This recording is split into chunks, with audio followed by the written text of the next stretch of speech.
Well, hello and welcome to the final game of the season. Well, kind of. It's AFC Bournemouth versus Stoke City, and this watch-along today is sponsored by In Off the Far Post in Folkestone. More information about this fantastic shop later on in the show, including a chat at half-time. Now, also coming up, we've got the Super Six with Tiggs and Tony Funnell.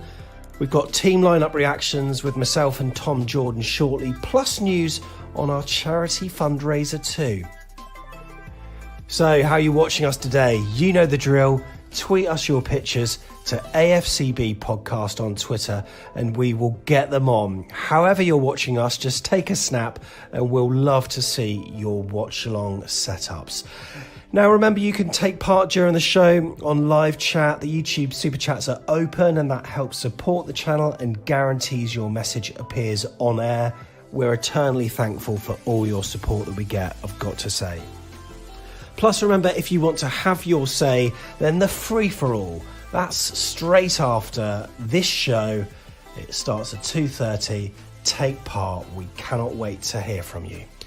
But first, before we get hold of Tej and get his opinions on the team lineup, we cross over now to Mr. Tiggs, who's standing by with ex-AFC Bournemouth footballer Tony Funnell for the latest in the Super Six.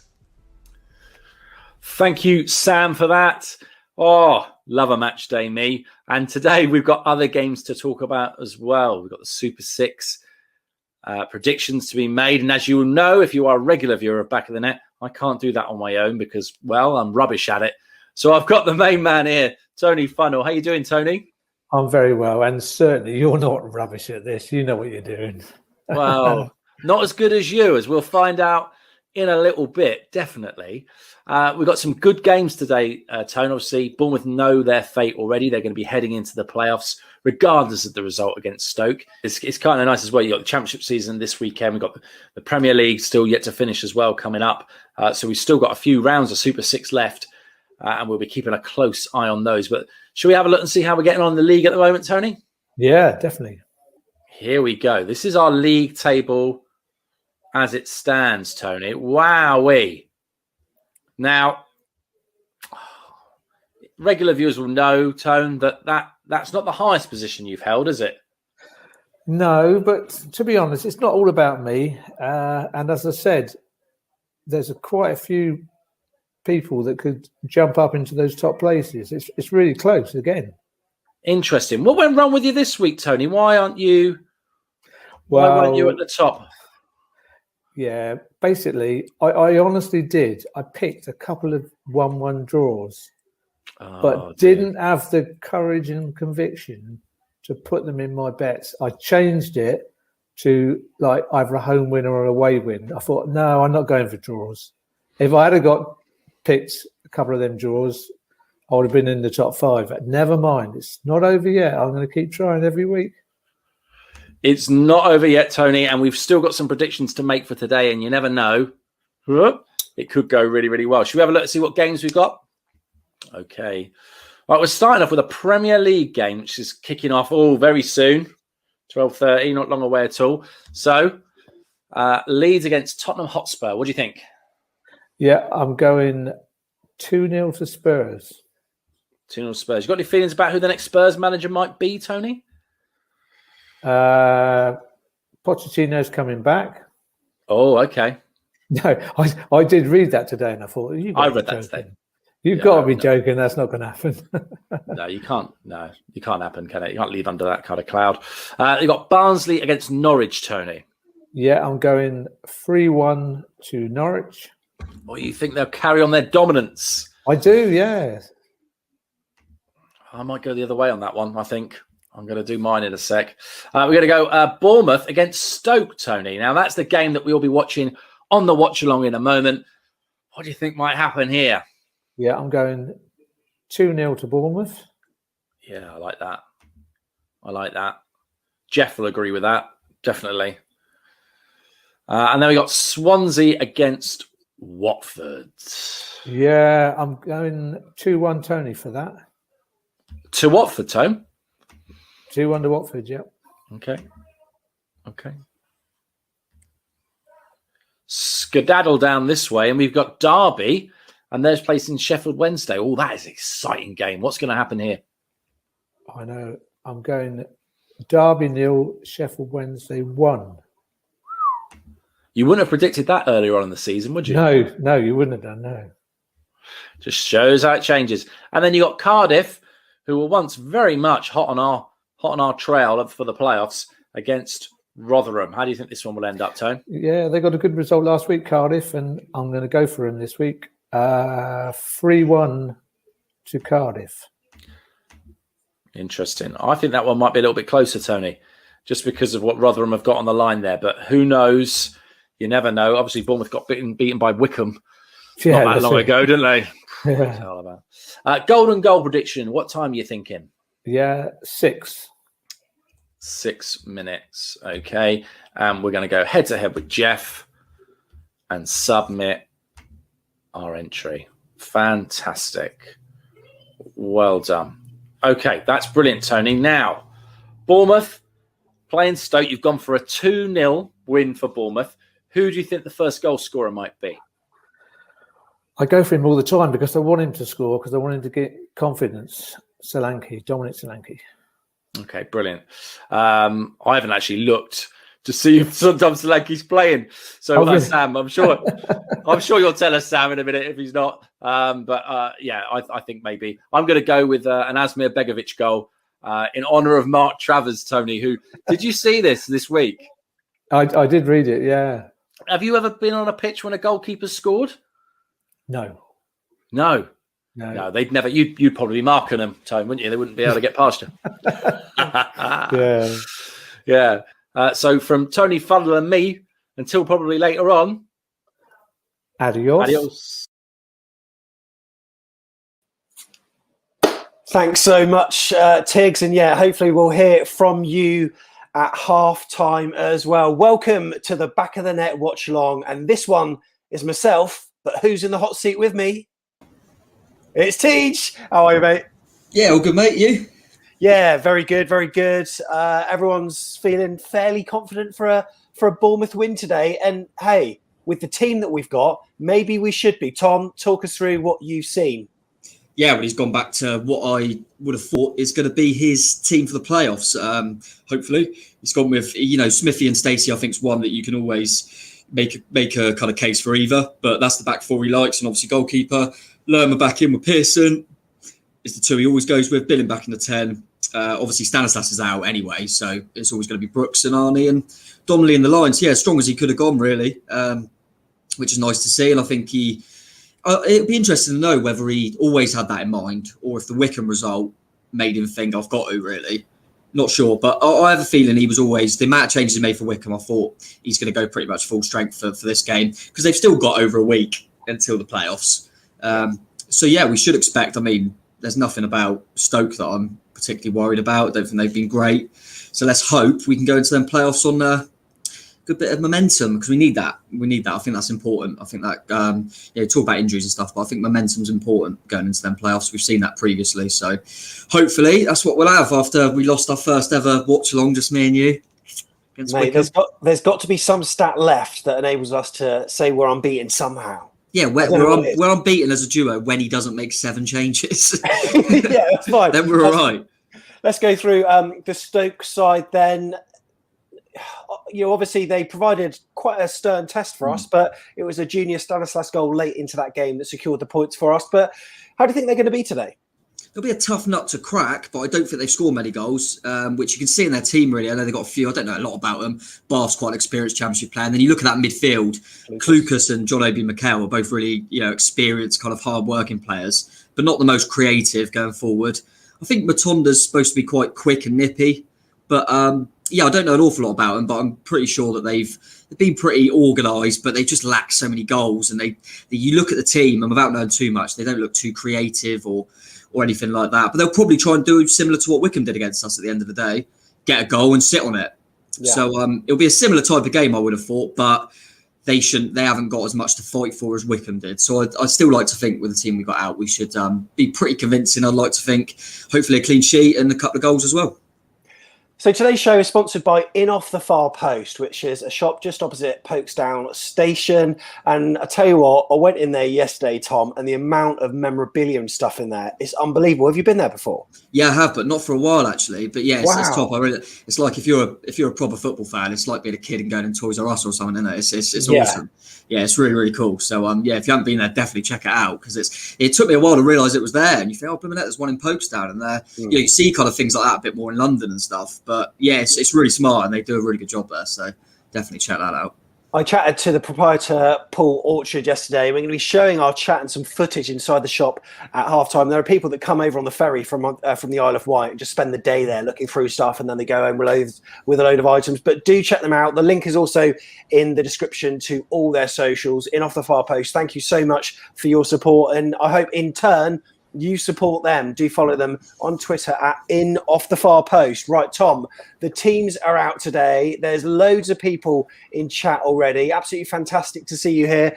People, what are your predictions? We want to know what you're thinking for today. It's going to be a tough match, but tell you what, it would be great to hit the ground running, wouldn't it? Tom, have you got a prediction for us? I'm definitely going to say that Steve Cook's going to finally score, and it's going to be a header, and it's going to go in off the far post. It's got to, isn't it? I'm calling it now. It's going to go in off far post, header. So yeah, I feel like Cookie's going to score from a set piece today, because he hasn't yet this season. I'm going to go quite confident, actually. I'm going to go 3-0. Yeah, Cookie, Solanke, Arnie. Amazing. Right, I'm going to go through the chats. Hello to everyone that submitted a chat. Really appreciate it. Hi, all. Chris Hubble saying, let's hope Bournemouth win today. Aaron K. Aaron, afternoon. Hope you're all good, mate. Ethan, you should have your mug now. Hope you enjoy drinking from that. Up the cherries in all departments, says Morgan. James Reed is going for a 3-1. Daniel is going for a 1-0. Ethan for a 2-1. Everyone feeling fairly confident. Cameron with a 2-0. Hubble going crazy with a 4-1 there. Absolutely superb. 2-1. Tony, says Daniel. Absolutely superb. I'm going for a 3-0 today, mate. Same as me. Yeah, 3-0. Robert in Latvia is going for a 3-1. What else have we got? We've got a 2-0 Bournemouth. Keefe T's here, 3-1. Heather's going for a 2-0. 2-0 all round. Carol, nice to meet you today. 1-0 to Stoke. Wow. Frizzy Fusion's here, saying 2-0 as well. To Stoke, that is 3-0 to Bournemouth. 2-0 says Doe. Nice to see you there in Vietnam. Brilliant. 2-1, 1-0. Interesting to see what people say. It's going to be a tough game for us, isn't it, mate? And we are just about to kick off. Hopefully, our stars will be all aligned in terms of the time today. I'm certainly hoping so. Yeah, some big performances needed, eh? Yeah, definitely. And I think, obviously we're a little bit more confident because of the team, but we were confident against Wickham, even with the lineup we had out. There were similar predictions, weren't there, in the chat, and from myself as well, but didn't work out. But hopefully these players a bit fresh now. They've had a week off, most of these, haven't they? And and they'll be looking at this game as to kick on, ready for the playoffs. So I'd like to think we'll have too much for them. I just hope that we just kick on from where we did before the last couple of defeats, because we were on a really good run. We've just kicked off on mine, Sam. You know what, mate? I'm ahead of you. Then I'm actually ahead of you by a few seconds. So yeah, it's always good to make sure we're synchronized. Apparently, this is actually on Sky as well today on one of the interactive channels on the red button. Whether that's the case or not, I absolutely got no idea. So there you can see at the top of the screen, we've got our time running, so you can see whereabouts we are. And very shortly, we'll also have the crowd sounds as well. As Stoke get an early free kick, mate, on their left-hand side. And, set pieces, I'm always worried about this. Good delivery into the box. To the edge of the area, shot comes in, blocked. And Bournemouth managed to slowly clear. So hope everyone who's watching is doing well. We may well have the back of the net mugs appearing on our store again during the show today. As soon as that happens, I will let you know, because it'll be nice for more people to be able to bear the back of the net brand. I've got to say that was the best thing about that Wickham game, wasn't it? They were very popular. That was really nice of the chat. Everyone was really getting into that. Wanted to get the mugs, which was lovely. Yeah, really, really nice.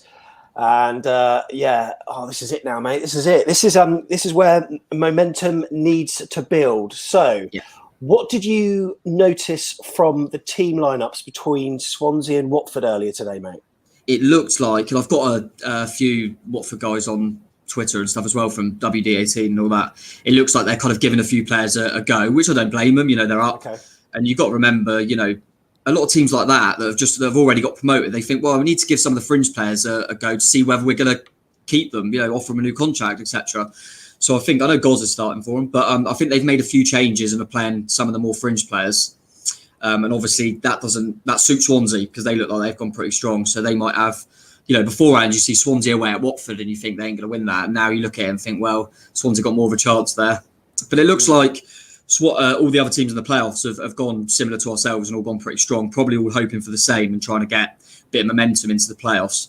I looked briefly at like Brentford and Ivan Toney's playing, and all the big hitters are playing for the team. So all we got to do is, as long as we win, we ain't going to come sixth. And you got the fourth and fifth, obviously the home and away advantage and stuff like that. But obviously with no fans, it doesn't matter as much. I think as long as we don't end up falling away into sixth, the run we've been on, we shouldn't then end up being sixth. I'd like to think as long as we get the win, I'll be happy, really. And it doesn't matter too much on the others. But as long as we get our win, worry about ourselves and go into the playoffs on form, that's what we want.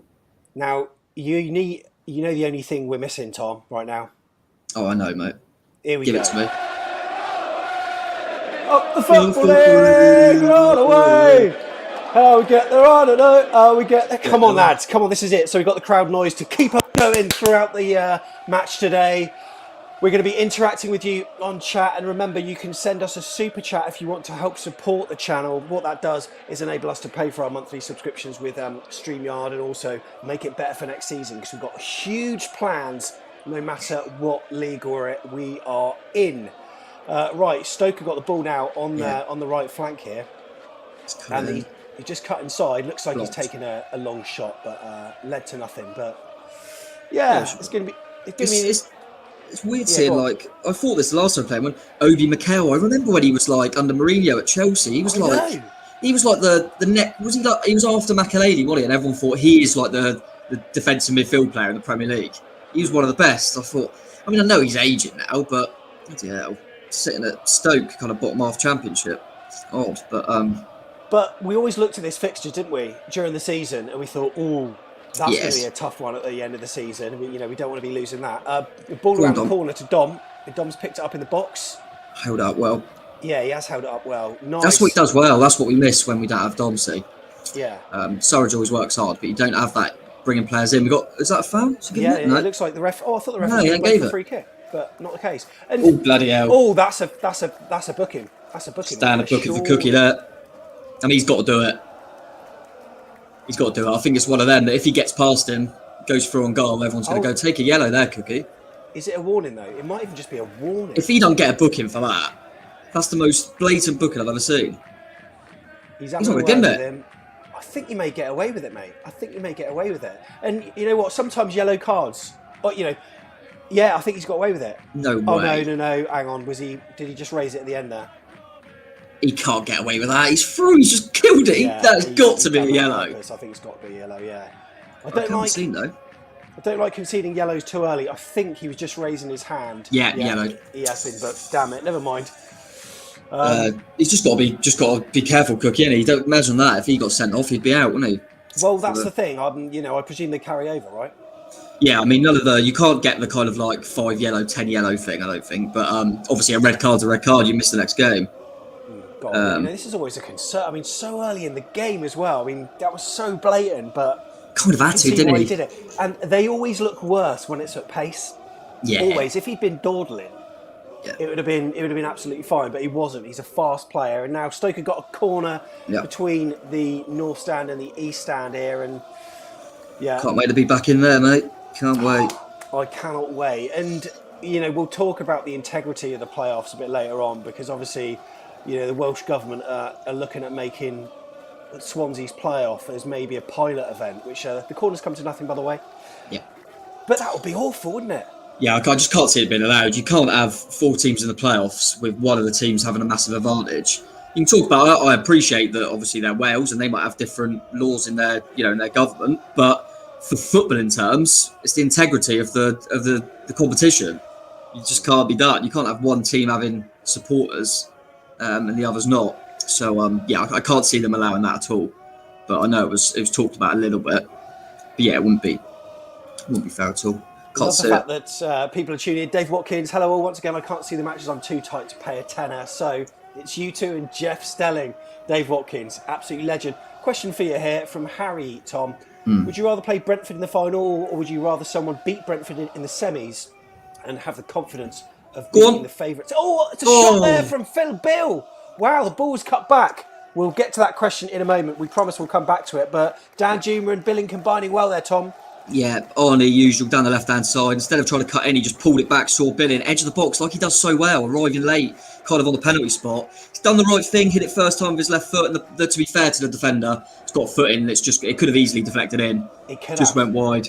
But a good little move there from us, and as usual, it's the left for Arnie, and Billing arriving late. He does do that so well, doesn't he? Just arrives late. We missed that last week, definitely. The corner's coming in. Who's taking the corner? Is it Arnie? Come on. Billing. Far post, Billing with a header.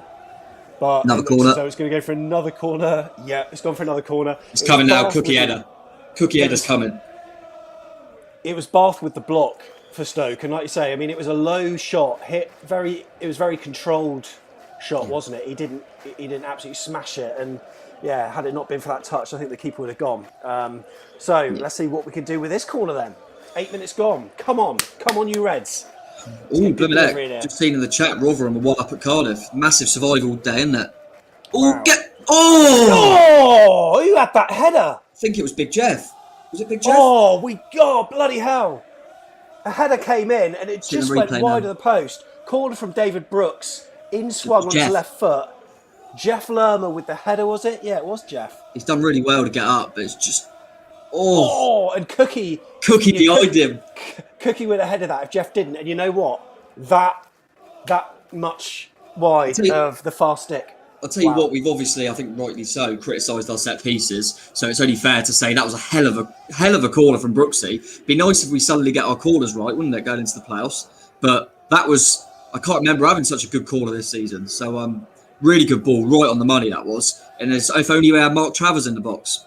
Yeah, if only Mark Travers was there. I mean, that header, my God, mate, the most purposeful header you'll ever see. I don't think I've seen a header that purposeful. I said it on the show that we did with Neil Vacher. Even in any AFC Bournemouth match this season, he was head and shoulders above anyone else. Timed the jump to perfection. Contact was perfect. It was superb. Yeah, it's mad because normally when you see it does obviously happen now and again with a goalkeeper coming up and scoring. Normally they just kind of bundle it in. They're just, you never actually see a goalkeeper do it. Sometimes they just scuff it, it goes in, it's a nice moment. But that was a bloody good. The centre half had done that, you'd say that's a really good header. So, chuff for him, and he was obviously good on the penalties as well. Smithy's just won a fouling. Rest of it. Yeah, of course he gives it. Derwin's there saying, where can I give the Watchalong selfie? If you're on Twitter, tweet us at AFCB Podcast. If you haven't got Twitter, send an email to fans@afcbpodcast.com. That's fans@afcbpodcast.com, and we'll try to get it on the air for you. So we'll come back to Harry's original question, mate. What do you say to that? It's difficult, isn't it? Because I always think stuff like that. You go, right now I'd probably rather not play Brentford because they beat us twice and they're probably the team that I think are the best apart from ourselves. But if a team's beating them in the semis, then they've obviously shown that they're better than Brentford in some ways. Do you know what I mean? So it wouldn't bother me that much. It's a weird one, isn't it? Because I think if we say, for argument's sake, we get Swansea as we probably expect, and we were to get past them, it would be Brentford or Barnsley. A part of me thinks, Brentford are a better team. They've done a double on us. But I think psychologically, they always mess up in the playoffs. I wouldn't mind playing them at Wembley in a one-off game. Barnsley have got that direct approach.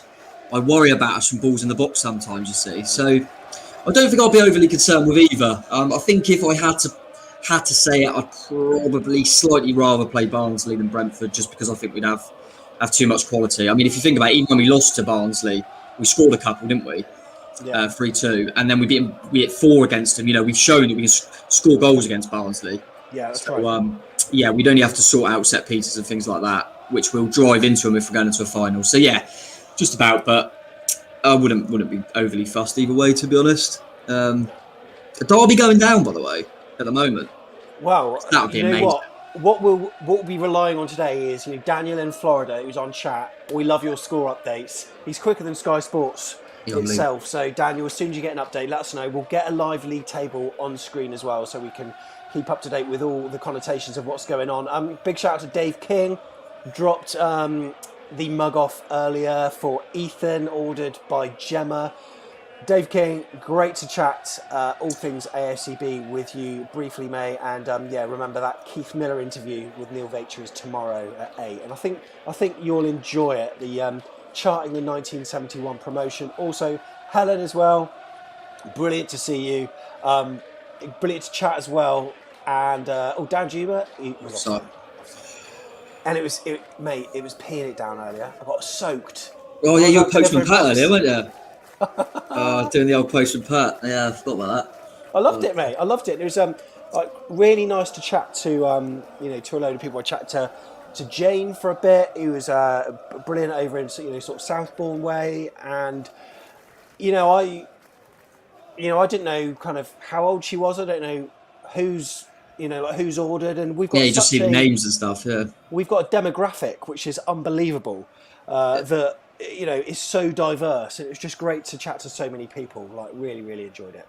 I hope you're also hand delivering the ones to the Philippines and stuff as well. If you're gonna hand deliver the mugs to Southbourne, then you've got to do the same for the mugs in the Philippines and Brazil and all that, Sam. So better book some flights, mate. Yeah, well, you know what? At some point today, we will have, I promise, the mugs on sale again on our Ko-Fi store. Right, Phil Billing has released down Juma on the left flank here. Come on, got a bit of space. What's he going to do? Is that change of pace? Is it going to be change of pace? A few step overs? Oh, nah, messed it up. I think I've caught up with you, mate. I managed to refresh it. Looks like we're caught up. Excellent. Happy days. Gone out for a throw-in. Yeah, it's interesting at the bottom at the moment, isn't it? It's nice that Summit's in the Championship. It's because it's rare, really, in the Championship. The playoffs are sorted so quickly. Normally in the Championship, it always goes to the last day playoffs, doesn't it? Yeah. But fortunately, Reading bottled it. So because it wasn't really us. I mean, I know we went on a good run, but Reading could have kept on our tails, couldn't they? But I think so many people predicted Reading would fall away, and everyone was right, really, weren't they? But yeah, that is it. I mean, Rotherham. I mean, I want Sheffield Wednesday probably to stay up, but I just want Derby to go down. I mean, it'd be hilarious. Derby have had a player sent off, by the way. Have they? Oh my goodness! So. Right. I mean, Wayne Rooney's career in management. I mean, that's not great, is it? Well, I just obviously we've had, particularly with us this season, we've had so many discussions, haven't we, about managers and things like that. And my point on, obviously I'm hoping Woody start all right. But my point on really good players. We've got half a chance here if Hardy can get out of his feet. He's knocked it in. Is that Kelly with a little ref? He's pushed me. Is he giving it? No, he ain't giving it. It looked like it went over. Yeah, but would have been harsh. But yeah, we talked about it, and I looked at Lampard, and I remember people, because a lot of people were saying about Bournemouth should go for John Terry. I was thinking, chill out. He's never done it. And, Woodgate, whether it was successful or not, he has done it with Middlesbrough. He would have learned from that. So it's a little bit different. But I was saying about Terry and stuff was ridiculous. And I think Lampard, I mean, you've only got to look at Chelsea now to see that Lampard was not doing that well. I mean, they look unbelievable since he's gone. And then you're looking at Rooney, he's gone to Derby. I mean, they're going to go down. He's done awful. And I just think, sometimes people just give these... It frustrates me because I think you see a lot of lower league managers doing good jobs. Yeah. At kind of, these little teams, whether it's, I don't know, just any kind of like mid-table League One sides or whatever, doing good jobs, don't get a look in. And people like Rooney just get a chance. And I think for what they've done as a player, I think they should still have to do they should still have to... Rooney's first job should not be at Derby. He should have to start at Morecambe. Do you know what I mean? Yeah, absolutely. But yeah, I mean, we've all got a soft spot for Sheffield Wednesday anyway, for them winning us the league, and also Rotherham because of their points deduction with us that season. They had -17 with us, didn't they? So I like Rotherham and Sheffield Wednesday actually. So yeah, either of them to stay up. And Wickham will feel like after beating us last week, if they could have just won another game. Oh, nice to see Reading now turning up. Yeah. Too little, too late for the biscuit men. They crumbled just when we thought they would. Love it.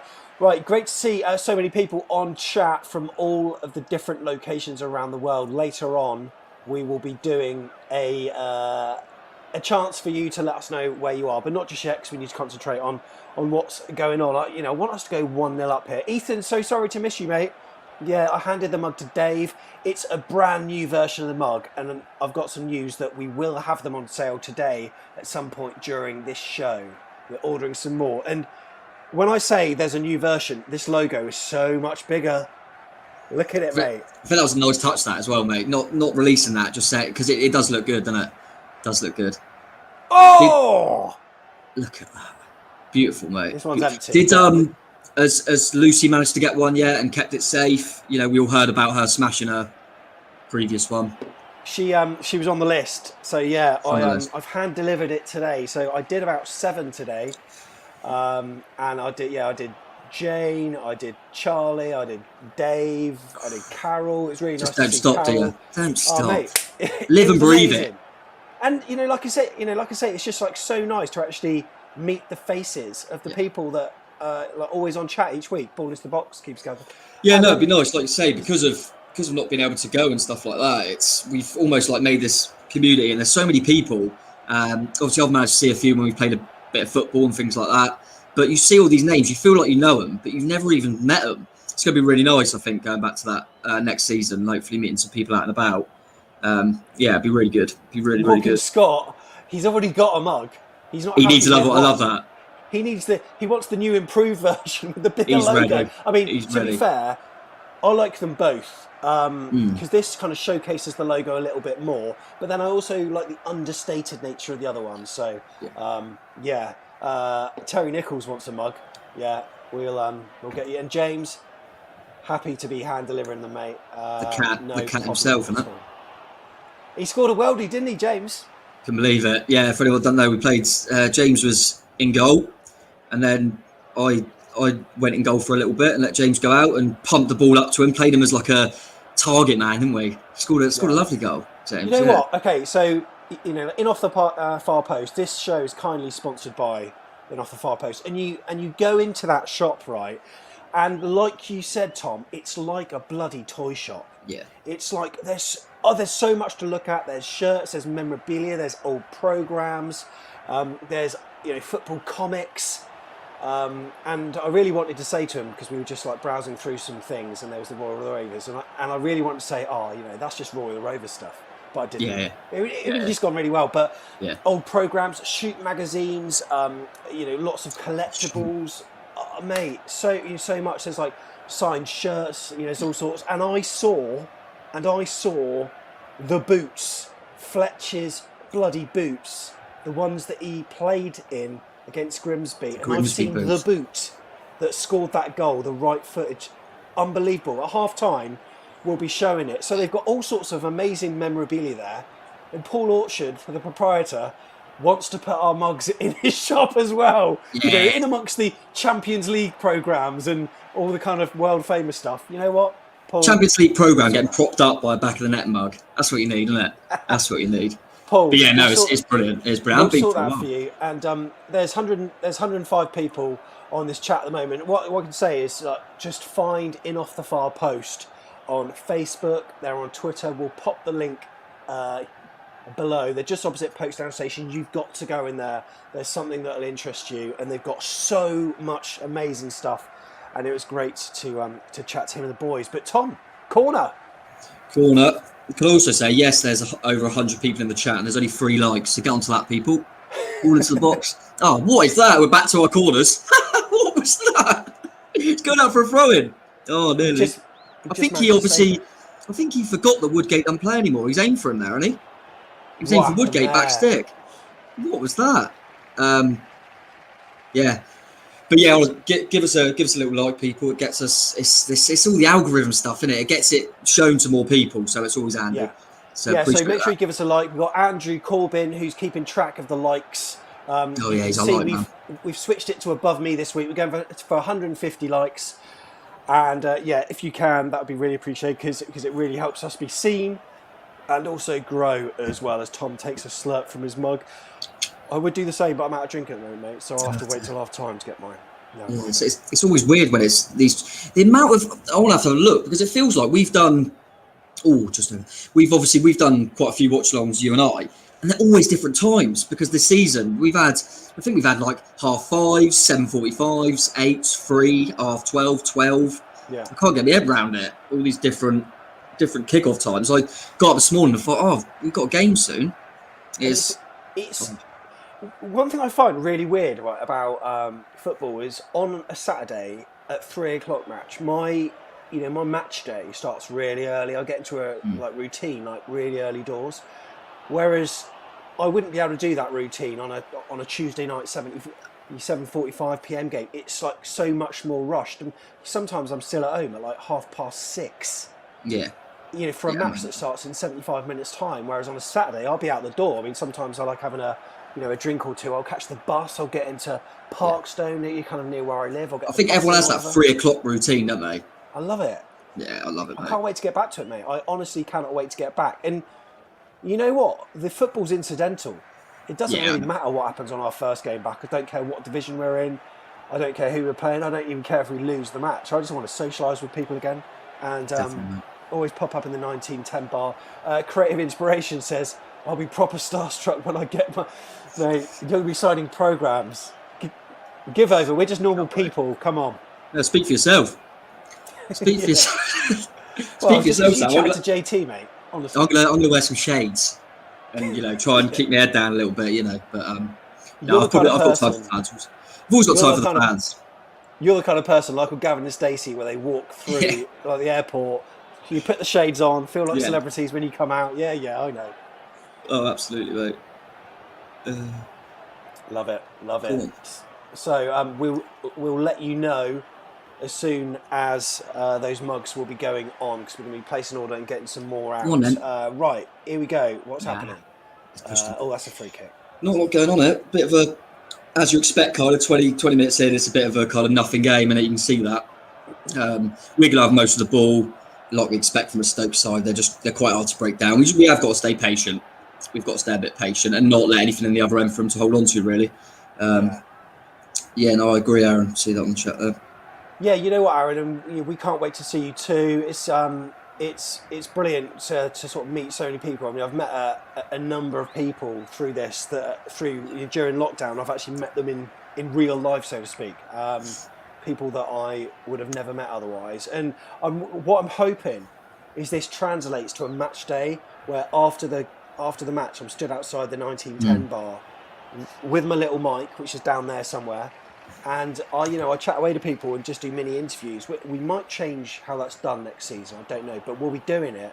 It'd be nice to have you in the flesh, getting your raw emotion. I mean, there were some matches we did where Paul Kenwood was absolutely seething. Yeah, brilliant. Frothing after a defeat, and there were times where me and you were stood in the pissing rain after Watford, mate, getting hypothermia. Great day. Oh, it's weird. I remember the times as well where I would. Home games, and I'd say to you, I'll come over and we'll have a little chat about the game afterwards. And then I'd watch the game, and I was so fuming. I'd go, I can't do it. I'd go, you know what I mean? Them emotions, I want them back.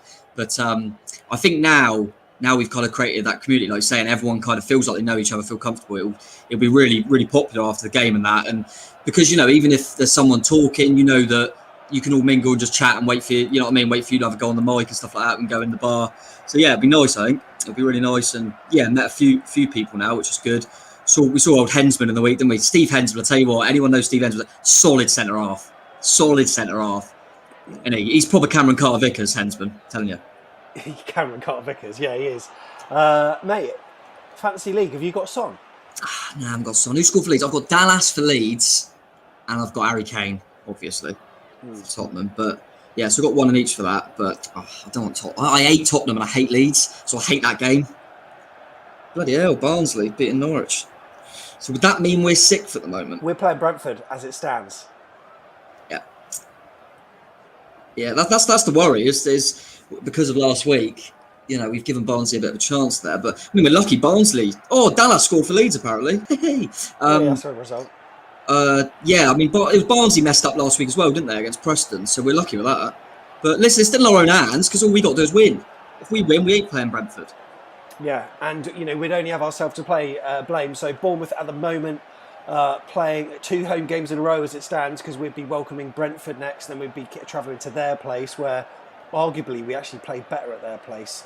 the first time round that we lost. But and look at that. There's 7 points as it stands between the playoff sides. But yeah, that's how it will be at the moment. I'm sure that can change.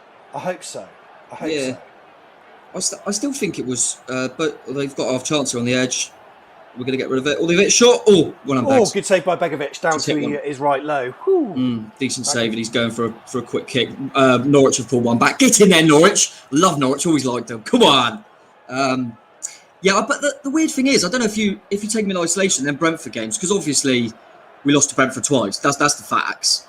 But both games, even the one under JT, both games, it was small margins. I thought in both games, first half, we were probably the better footballing team. Yeah. But it's them fine margins. Brentford are very good at scoring when they're on top. And we are known to be a bit wasteful at times, I think. But both times, if you watch them both in isolation, I don't think they were two games we were bad in. It was just the key moments that Brentford are very good at. Credit to them. But yeah, I'd still like to avoid them if we can. But listen, if we're going to go up, we've got to be the best team out of that four. Simple as. Yeah. But yeah, back up to fifth now. So. Mate, but yeah, we just got to win this game, mate. I still think we'll win this. I hope so, but there is that element of just trying to protect ourselves somewhat. So players might not be wanting to go into a challenge 100%. They might be sort of going in at maybe 90, 85, just to make sure that they aren't going to hurt themselves. And, a teams like Stoke, but they may, I don't know, they may sense that and they may smell blood. It is natural if you try and kind of humanise it a little bit and just think about it. If you were playing, you're having a decent season or whatever, any level, Sunday League football, and you've got kind of a cup final or something big coming up, and this is your last game before it, you're just, without even meaning to, you're just going to, that little yard of pace, that little 50-50, you're just going to be a bit, and I don't doubt that, and I don't blame anyone for that, because that's normal, for sure. I'd not like us to pick up the tempo a little bit here, but what I will say is it's difficult when you're playing teams like this. You've got to have it's a balance between, yes, you need to pick it up a little bit, the tempo, but you also got to be patient and look for openings, because they're just sitting men behind the ball, so you've got to be a bit clever with it. And I still think if we're patient here, we'll nick that goal. Once we get the goal, I think the floodgates will open, so hopefully we nick one before half time. Yeah, I certainly hope so. We're certainly having more of the ball so far. I'll be interested to see what the stats are. We'll check them out shortly. Thanks to everyone that's joining us live, whether it's across Twitter, Facebook, YouTube, whatever. If you can give us a like, or if you're on Twitter watching this on Periscope or Twitter videos, it's called now. If you can go to our latest tweet and then retweet it, we would truly appreciate your support on that by spreading the love, spreading the word. Put the AFC Bournemouth hashtag on it as well to. Lerma nutmeg. Come on. Things we love to see. Jeff Lerma nutmeg. Just go on your own, Jeff. Is he too heavy? He's free Dan Juma, but I tell you what, the ball's too heavy. Ball was too heavy. Unlucky. So I was just about to ask that actually. Boren's put in the chat the possession, because I was thinking we've had all the ball, it's 73%. So yeah. That's what I mean. It's frustrating to watch sometimes, because you think, oh come on, we're much better than these. But sometimes when you're playing these teams, you've got to be patient. And I think the key thing, like we saw against Wickham, for example, is to not, if you go too much and leave a gap and they get something, they've got something to hold on to. I think the more it stays at 0-0, we just got to be patient. I think our quality will show, hopefully. It might be one of them games where you chuck on Surridge or a Long even, just to put two up and get two bodies in there at some point and go 4-4-2 maybe. Yeah. On kind of 60 minutes or something if you need to. But that'd be an interesting one, wouldn't it? If we were, what do you see what the chat thinks as well? Playoff final, right? So it's playoff final, goes the distance, goes to a penalty shootout. You've got one sub left in stoppage time. It's just about to go to penalties. Sorry, Brooksy's in it. Yeah, Brooksy's in. It tries to get between the markers, but it might still fall for us. No, it doesn't. I know what you're say. Yeah, so you've got, I don't know, it's 95th minute. It's just, end of extra time, 100% going to penalties. You've got one sub. Do you take off? They've got half a chance here. They scuffed the shot. Do you take off Begovic and bring on Mark Travers? Because I know we're talking about the header and stuff like that, but I remember going to a cup game, must have been last season, maybe the season before, against Forest Green at home. Yeah. And we drew, and he saved every penalty. Yeah. Unbelievable. And then obviously he saved a penalty in the match the other night and in the shootout. He's known for it. And I know Begovic early this season against Palace, but he only saved one, didn't he? There was loads of penalties. Everyone scored them. Would you put Travers on? Begovic's more of an experienced keeper. But I possibly would. I think in game you trust Begovic more, of course, because we saw when Travers had to deputise for Ramsdale in that Watford match where we lost 3-0 at Dean Court. He was at fault for one of the goals because one of his bits of distribution was pretty poor and let Watford in, and he's had a few errors in him. So in the game, I trust Begovic more, but from a spot kick, I mean, the stats do the talking. That's what I mean. It feels like recently it's almost been like 1 in 2 penalties are saved. It almost feels like that. I don't know what the actual record is, but he seems to save a lot of pens. It's a weird one because in no way am I saying that Travers is anywhere near Begovic as a goalkeeper, and he may never get there. I hope he does. But Begovic had an unbelievable career, and I saw a few things in the week, kind of championship things, saying who's your player of the season been, and the amount of Bournemouth fans that were coming in and saying, because they're all going, from a championship point of view, they're going, it must be Dan Juma. And we're going, yeah, but honestly, trust me, Begovic has kept us in them playoffs, and he's been, and I think he will get our fans' player of the season vote, and he's got to play in goal, of course he has. But if it's just penalties, it doesn't matter. You can't play after the penalties. It's a shootout. It's done. If it was a penalty, I would feel more confident with Travers saving one. Me too, 100%. It's weird, isn't it? It is weird, but I don't know. And I think it's psychological a little bit as well. When a team do that, the other team think, well, they've obviously brought him on because he's a bit of a specialist at penalties, and they get, I don't know. It's just an interesting debate, isn't it? Really, I don't think it would happen anyway, but. You can imagine the stick that Woodgate would get if we then went on to lose the penalty shootout or whatever. Why did you change up Begovic? He had a really great game, and I don't know. Very difficult, isn't it? Penalties are a bit of a lottery, but then if you're going to go by stats and go the analytical route, you'd have to put Travers in. He's made too many penalty saves for it not to be kind of he is good at them. Do you know what I mean? He's not just, keepers make the odd penalty save, but he's made too many in his career now that I think actually he is a bit of a specialist from penalties. You have keepers like that. It's definitely happened before, hasn't it, where they do that with keepers. Was it World Cup? Didn't they do it with Tim Krul? Holland, I'm sure I remember that. It was a World Cup or Euros that they switched the keeper and it worked for them. So it does happen, so interesting. They've just got it down the right-hand side at the moment. Carlos their left foot, going to put a ball into the box, but Cookie's half dealt with it. They've got a corner. That's where we've got to be careful, set pieces. But it is a boring game, but I didn't really expect it to be a thriller, to be honest. And it's a weird one because we're going from 2 games where it's kind of chilled, and the nerves in a few weeks when we got them playoffs, it's going to be...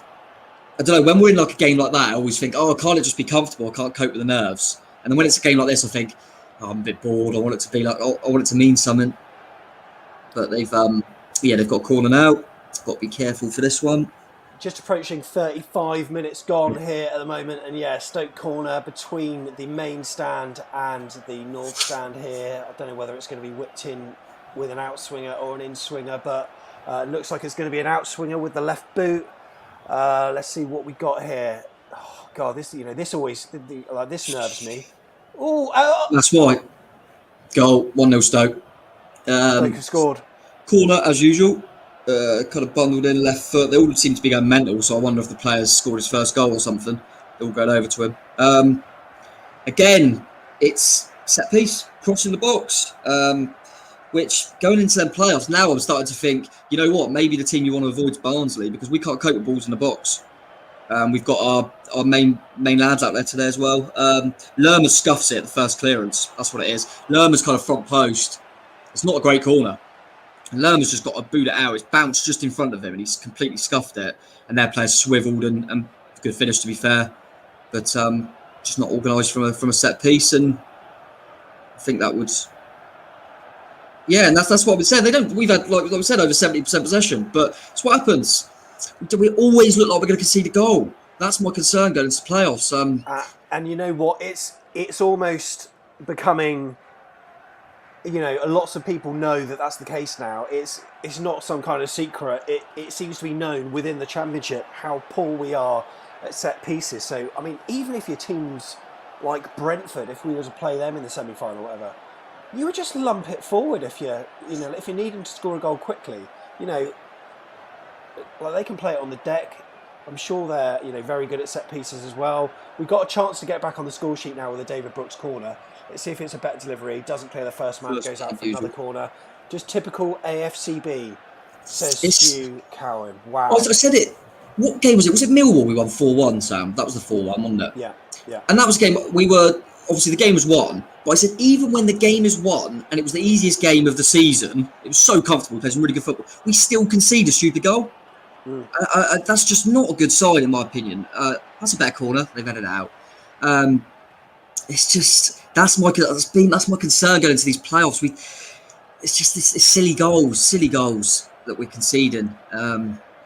That is a worry, because this is a game you can literally, we're in so much control. Stoke can't be near us, and all you have to do against us is do that, put a ball in the box, and we're not taking our chances. Yeah, at the moment we've got Brentford. I'm sure Brentford wouldn't mind that after beating us twice. But yeah, now, we need a goal. Of course, one goal in one of two matches can change this. So if Norwich take the lead against Barnsley, their point then goes to 0, and look, we got a superior goal difference to them. So there's a long way to go in terms of deciding where we're at. But at the moment, you'd be looking at that, and Brentford would be looking at us thinking, well, Bournemouth have lost 3 in a row.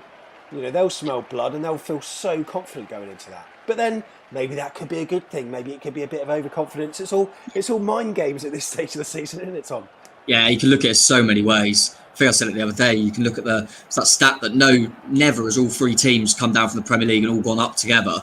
Which is obviously what we're trying to do. But then equally, the last time we went up with Norwich and Watford. So it depends how you look at all these little omeny things. At the end of the day, the best team in the playoffs, out of them 4 teams, the team that turn up and play the best in them games will go up. As simple as that. But you just want to try and put everything in your favour going into it. So you want to be fresh, obviously, things like that, which is why teams rotate. But equally, you want to go into it on some form. And we've gone from this mad winning run. You don't want to then go into it and go 3 defeats in a row, But yeah, it's just Jeff just put it in the chat there. How can we be so bad at attacking and defending set pieces when I've said this before? We all have. Lerma, brilliant in the air in the game. Cookie wins most headers, doesn't he? Carter Vickers wins most headers. Slanky's decent in the air. Kelly's decent in the air. But when it comes to set pieces, they don't know what they're doing. I know. And is that down to not the individuals, technical qualities? Is it more the organisation of how they are within the box? I mean, I don't know whether they're man-to-man or zonal marking or what, but it seems to be that I remember seeing a free kick that under Woodgate on the early part of his regime. I posted a tweet saying, "What's happening here?" Because someone that we were playing had a free kick. We had a man in no man's land, and it all seemed to be a bit disorganised. Now, it's very easy to bring up these points. Hang on, Solanke's in though. Oh, scuffed it over the bar. He had a lot to do, but it's very easy to bring up these points when we're 1-0 down, because if we weren't and it was the opposite, we wouldn't even be thinking about it. But it certainly makes you analyse it more, and sometimes it just seems to be that players are in bad positions. But with that though, it's just a Lerma, a dodgy clearance, wasn't it, Tom? Yeah, to be fair, Lerma's if Lerma's in his zone there at the front post, if Lerma just reads the bounce better and clears it, we don't talk about it. But listen, the way the game's going, we're just talking about what we're seeing, aren't we? You know me, I'm not negative fan at all, and I still think we'll be fine in this game, and I think we'll come 4th or 5th. But the fact is, what we've seen at the moment is we've conceded from a set piece, which is happening too much. So we've got to talk about it. And yeah, it's difficult to know what it is. I think it's a balance of both. But we've done this under 2 managers now. You know what I mean? So you say about surely the managers have kind of different thoughts to it, and the same players are struggling with set pieces under 2 different managers and different coaches. So you'd sway to think it's more the players. Sometimes it is all psychological as well. If you're a team that keep conceding from set pieces, every set piece, that's in your head. But if we try and spin it on a positive, the more these things happen, the more we're going to have to learn from in the playoffs, and they're going to have to think, these are things they're going to have to work on going into the playoffs, definitely, because we know we've got the quality. So we'll have to look at it and go, what we need to work on is them set pieces of both boxes, really do. Silly foul given away there by Brooksy. Yeah, very not good. Now, we left this for a bit because as soon as this donation came in, unfortunately Stoke scored, but Paul Horry, wow, thank you so much. That's amazing. That pays for almost 2 Yeah, I'm just trying to think. StreamYard's 35 quid a month, so that's you've paid for whatever that ratio is. I ain't got my maths head on at this time. Like pretty much 2/3 of our monthly fee for StreamYard, so that's really handy. Paul, thank you so much for all your support. Glad it's bringing enjoyment. I know the result isn't at the moment. Dodgy defending. Begovic has got it. Yeah, But appreciate it. your support is truly appreciated, Paul. You seem to do it every week. Thank you. And it's unexpected and it's not expected, but we truly appreciate it. Thank you so much, Paul. Upper cherries to you, my friend. Thank you. That's 20 quid, love it. That's my hourly rate as well. What coincidence that is. Yeah. Cheers, Paul. Appreciate that. It's been we're just coming up 42 minutes now. And they're doing what you should. The thing that annoys me is, Stoke have scored from set piece, as we've spoke about. They've given away loads of niggly fouls. They're in our face all the time. Surely that's what everyone knows Stoke are going to do. Like, everyone knows Stoke's going to do that. We've got to prepare for these things. You knew that Leeds Tottenham game would have goals, didn't you? Yeah, just both teams can't defend. But I think we'll get into them at half time, and we'll see what happens. But I'll tell you what, I think after the last game, I'd like to see Riquelme get unleashed. I think he earned his right last game. And would that be, at the expense of who? Like Brooks or someone? God, they're in down the right here. Cookie can't tackle him because he's on a yellow, and they're in down the right, and he's chipped it to the back stick, free header. We dealt with it. I think they're Cameron Carter-Vickers. Did he? Cameron Carter-Vickers got in the way, but Cookie was done. You're right. Wow. Well, Cookie was. It was the same lad. I think it was that Matonda who's lightning, and Cookie just couldn't commit because he's on a yellow card. It was similar position to Barnsley beating Norwich. And the lad, to be fair, I felt he should have come in and tried to go on his own, but he dinked a nice ball to the back stick. The lad looks like he's got a free header. He's just going to head it in, and Carter-Vickers, to be fair to him, comes over with a Steve Hensman-like block. Superb. But they've got a corner, and it should be 2-0. So, and Barnsley are winning. They say it's not a good day at the office so far. It needs a couple of goals to change the outcome of what's going on today, and that's Bournemouth. It's all on Bournemouth, though. It's all on Bournemouth. Right, let's see what we got here. Corner comes in, and it's cleared off the line by Lerma. I mean, easily won the header there. I've got to say, this is some worry. This is some worry, and we got so many defensive coaches at the club, Tom. What's going on? That's unbelievable. We could almost, I don't know, all our coaches are defensive, and even the attacking ones are Steve Fletcher, who wins every header. But I'm just watching the replay now. I'm not sure. I mean, I want to say who he's being marked by, but I can't. Because he ain't being marked. No one's marking him. No. I don't get it. I don't get this. I mean, and the more it happens, the more you think, right, we've got to get ourselves organised here. I mean, you've played football, Sam. We've played football. You never leave someone. If there's someone free, everyone's screaming, aren't they? I just don't get it. It's like a tiny little bit of movements, and we just seem to be gazing at the ball and, really not sure. And I think we were saying before they broke, I was saying about Riquelme. Brooksy still started last week, didn't he? So I wouldn't mind Brooks coming off. He won one that was rested last week, and I don't think he's done anything, to be fair. I'd probably just give Riquelme a go for Brooksy personally. It's too much for him. Bill and Arnie are trying to combine down there, but they're struggling. And to be fair, Stoke are doing a good job on us. But with like I say, Barnsley are winning, which is not good. But if we win our game, we wouldn't have to worry about it. So. You know what? And despite the fact that a number of these players didn't play against Wycombe, momentum and confidence is a squad thing. It's not just individuals. And after that Wycombe performance, it wouldn't have been overly great, but there was almost like a flippantness about some of the replies. A flippancy, maybe that's right. With some of the replies in the media interviews afterwards we called our last podcast, I'm Not Bothered. Because that's what the attitude seemed to be in terms of, we beat Wycombe, but it's fine, we've rested our players. But, now look at this 45 minutes. It's not good. Thankfully, we do have time to turn it around, and we're not playing a side that, don't leak goals, because they do. And let's just see what we can do. It needs to be a big, big team talk. Otherwise, we've got that semi-final that no one, well, apart from Kirk, wants against Brentford, where, let's be fair, if we're going to beat Brentford, we all sort of think it'd be easier over one game, but you know what? Like over 2 games, we've got more time to iron out the issues. Maybe it could work for us, but you know what? I'm trying to, defend or make light of the indefensible as it goes to half time. Cherries 1-0 down. All I was going to say is it doesn't.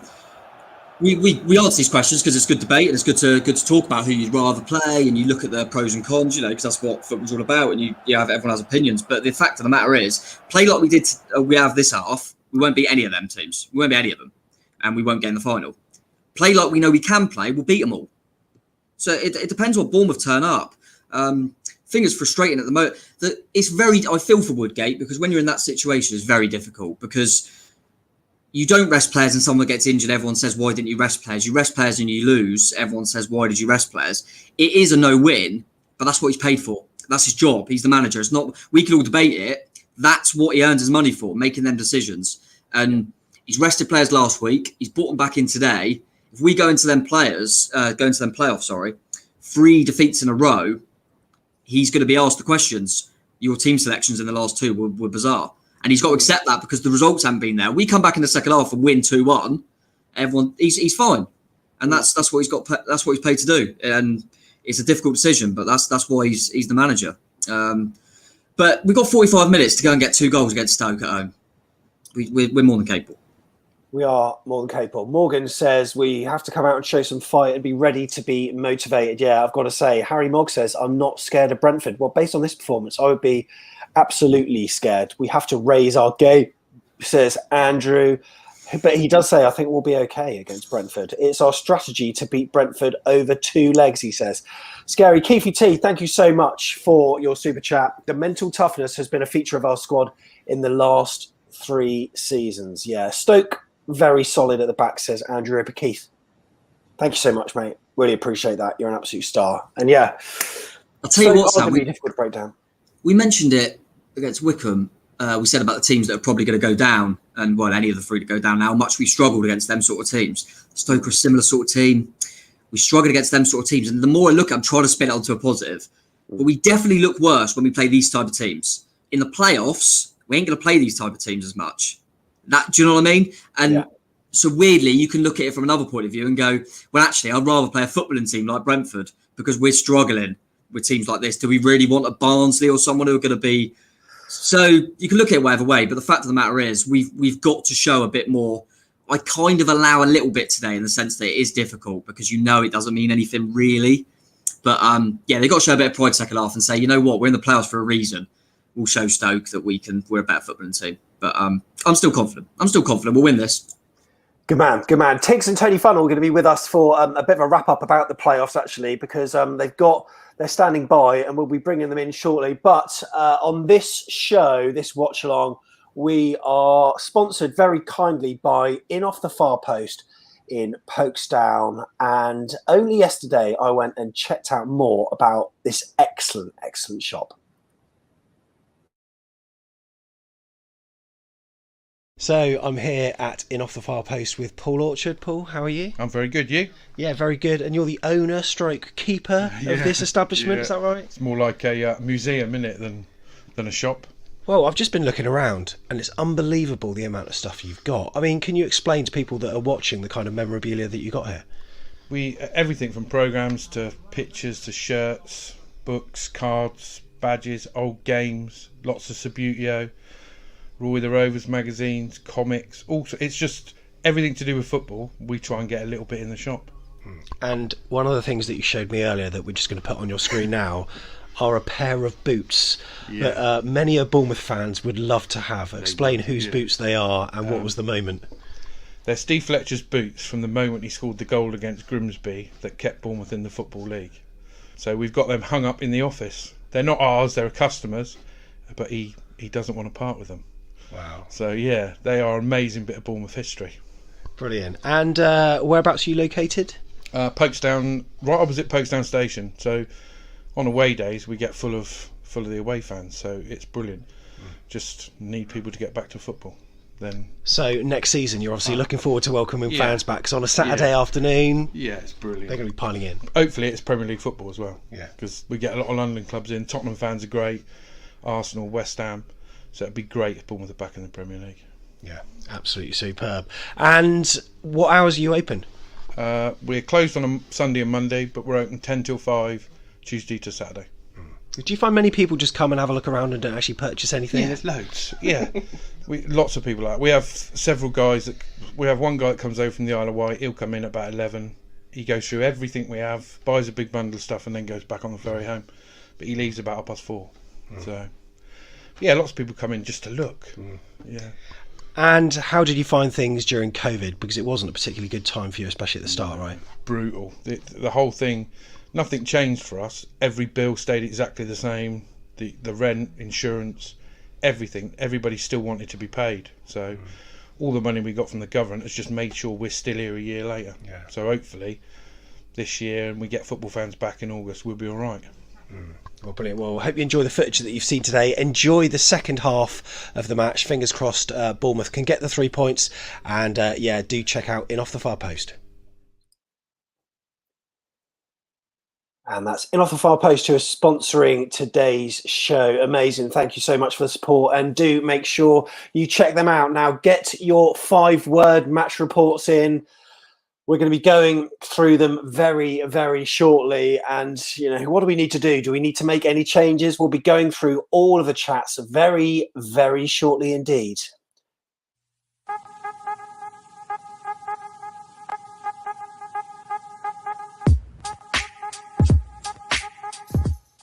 Right, we did say we'd get them back to chat a little bit more about the playoffs, including a certain story that I saw a couple of weeks ago that I wholeheartedly disagree with. Tiggs and Tony Funnell are standing by. They're just connecting at the moment. In the meantime, actually, fingers crossed, by the way, they're going to tell us more about the Back of the Net fundraiser as well. But check this out. Wouldn't it be nice if this top outcome occurred? Bournemouth winning the playoffs, Brentford runner-up. I'll certainly take that. Anyway, looks like we're all connected. Okay, Tiggs? Thanks, Sam, for that. Well, I hope you've enjoyed the first half, everybody. As Sam just said on screen, are the odds for the playoffs. That's from Sky Bet as of last night. But will these change at full time? So we've got the playoffs confirmed, Tony. We will be going into the playoffs. And the manager of, I think it was the manager of Brentford, talked about maybe introducing VAR into the playoffs. What do you think about that, Tony? Definitely a no for me. Yeah, no for me too. Definitely. I just don't see how. I mean, we've seen it all season in the Premier League and the season before. I mean, some people say that it helped Bournemouth to relegation, unfortunately. But yeah, it doesn't really seem like it's working to me. So for someone to call for that is a bit unusual. Do you think VAR's got a future in football, Tony, or do you think maybe it's time that we shut the lid on that? I think people want it to have, but I think we're trying to involve too much technology. Players now, they're stopping celebrating goals. Yeah. Because it might be chalked off. And I do think fans have stopped watching football because it's not the same as it used to be. Every time you score a goal, you've got to wait. Is it a goal? Isn't it a goal? I'd much rather the ref or the linesman make the decision and that's it. We always say it evens itself over the season. But I think it makes for a much more exciting game, the old way. I did see they're trialling a new system, and it's called the semi-automatic offside. Oh, right. Yeah. And Arsene Wenger reckons it could be good. And apparently it uses artificial intelligence to map players, and it reckons it gives instant offside decisions. Wow. Yeah. I think it's been trialled in the World Cup in Qatar, but it's another thing that probably won't happen for another couple of years. But if we continue with VAR for another couple of years, fans are going to walk away. Yeah, I think you're probably right, Tony. It doesn't seem to be a huge success to me either. Really interesting. Sounds like the robots are taking over to me. Yeah, that's right. Artificial intelligence. That's what I've got, Tony. I got a bit of that artificial stuff. No, definitely not for me. I think too many people are trying to get involved. Go back to the old system, and football was a lot better. Yeah, you get a few decisions go against you and you won't be happy, but overall, it's fine. And the game's more exciting, and the striker can score a goal, give it some of that, knowing he scored. Yeah, exactly. Yeah, exactly. One thing that is exciting, Tony, which we'll quickly mention because I have to hand back to Sam, is that we've actually, our charity golf day that we did last year, big success, wasn't it, Tone? Yeah, it went really well last year. It was great. And we're hoping, well, we're not hoping, we're going to be bringing it back again this year. And once again, Tony, you've secured the biggest name on the South Coast. Who have you got? Yeah, we've got King of the Jungle, Harry Redknapp, once again. Yes. Also, just up the road in Southampton, their star player from a few years ago, Matt Letizia. Brilliant. He's going to join us. And fantastic. Tony Pulis. And hopefully, Graham Souness. Wow. So if you fancy a game of golf with them, please stay tuned to Back of the Net. More details will be coming out very, very soon, won't they, Tony, on how people can get themselves into the draw. Yeah, it's going to be very soon now. Yep. Fantastic. And on that note, we better hand back to Sam. So from Tony Fuddle and me, until probably later on. Adios. Adios. And come on the cherries. Up the cherries. Come on, boys. Well done. Brilliant. Thanks very much, guys. Great to see Tiggs and Tony Funnel in their prime. So, yeah, Harry Redknapp, Tony Pulis, Graham Souness, and some other person. Tom. You're right, mate. Matt Letizia. Yeah, not sure about that. No, he was obviously good for them. I am surprised I saw him. He's one of the nominees for the Premier League Hall of Fame, isn't he? He's done well to get in there, I'll tell you. But no, he was a good player. Yeah. I'm not going to compliment him anymore. We'll let him go. Right, your 5-word match reports. Here we go. Lazy performance after a week off, says Gary. Light a fire, you cherries, says Terry. Also, what else have we got? A shot on target, please, says Gary Wood. We can do it the hard way, says Martin. 5 words. Today doesn't matter, but win. Just like a training game, says Steve Hensman. 3 words from Keith Thomas saying playing within ourselves. Yeah. Don't want the Prem anyway, says Carl. Milchman, should I cash out now? Not putting ourselves in harm's way. 5 words. Pie, pint, piss, standard. 4 words, but you know what? It's fine. He has a point. Yeah. Need to win for momentum, says Aaron K. AFC Bournemouth can only get better. Lackluster performance. Try passing forward. Yeah, it's not been particularly great, has it, Tom? At what stage would you be making sort of any changes here? I think it's probably difficult for Woody because I reckon he's probably gone full strength, take most of the big hitters off on the hour, but it'd be tempting not to if we're not winning the game. So, but yeah, I'd chuck McElmay on personally. I think Brooks has not done anything, which I think he's done too many times this season personally for a player that's supposed to be as good as he is and turned up again. So I wouldn't mind that, to be honest. And there might be a case for maybe a Pearson, Lerma or Billing off and going and chucking Surridge on and just getting 2 up. We've done that before, haven't we? We saw that against Norwich. Sometimes just get an extra body in the box. It means someone closer to Dom. Players just coming out now. But seen a few people on Twitter say it, and it's a good point that we kind of mentioned. It seems to be a mentality thing with this group. Against the teams at the bottom, we really seem to struggle. Yeah. But that's almost weirdly a good thing going into the playoffs because, like we've said before, the 2 teams that are promoted, we haven't lost to. We've done the double on Norwich.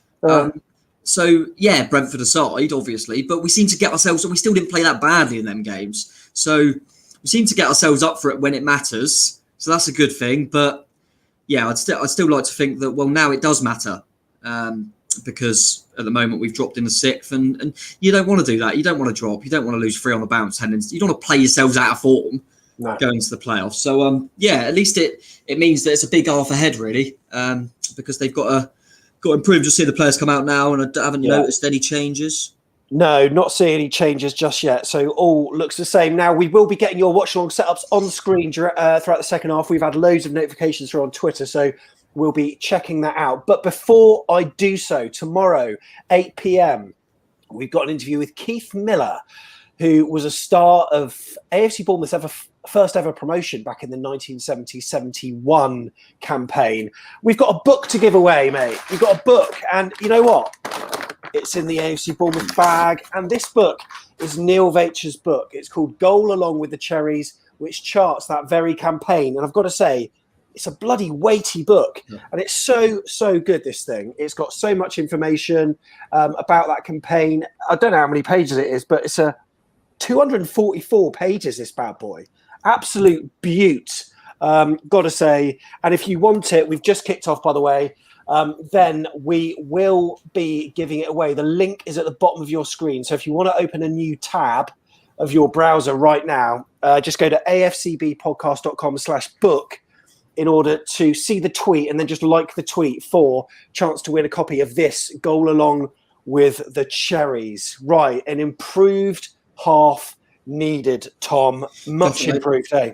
Yeah, definitely. That'll be a good book to get your hands on as well. I know Neil Vacher he tells some good stories, doesn't he? He's a good storyteller. He was on a few of the documentaries and stuff, wasn't he? Yeah, really good. Being a club means a lot to him, so that'll be a really good read, I think. And 244 pages. Let's do 244 likes, shall we? Come on. Get liking, guys. But no, Sam, you haven't noticed? Change the shirt. We're trying to bring it back. That, mate. I didn't notice that. Well, I went red and black to red and black, to be fair. But red to red. But yeah, this was I believe we got promoted under this. But yeah, so I quite like this one as well. But yeah, you got to change something. I had tea in the mug first half. I've gone coffee. You've gone coffee. So I'm trying to just mix things up a bit.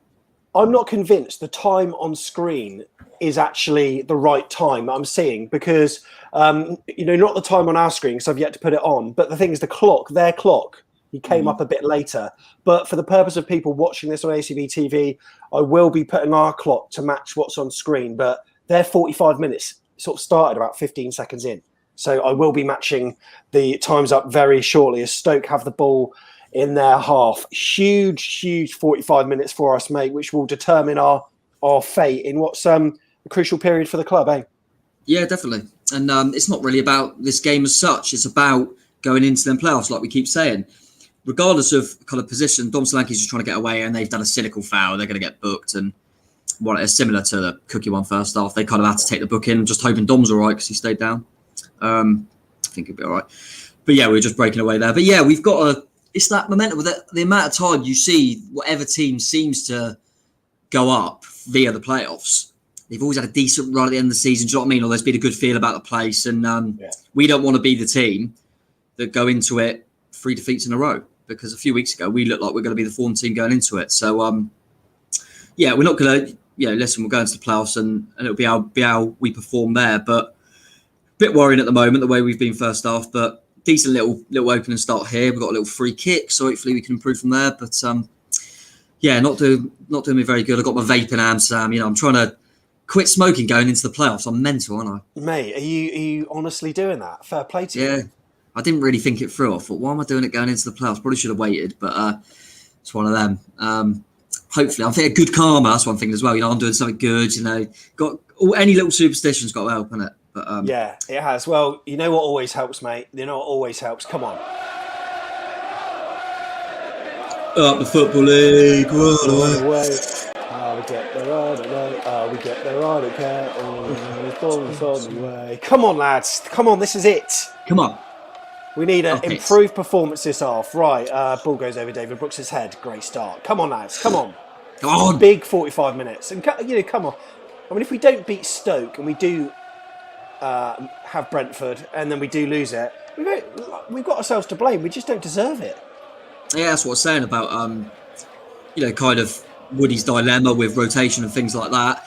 It is difficult, and I would have done the same as him today. I would have gone back to this. So I'm not but that is what he's paid to do. And if like you say, if we lose this and then lose to Brentford in the playoffs, he's got to look at himself and go, well, you didn't make the right calls. Time will tell. That's what he's paid to do. But equally, he's put these players on the pitch and they're not performing for him at the moment.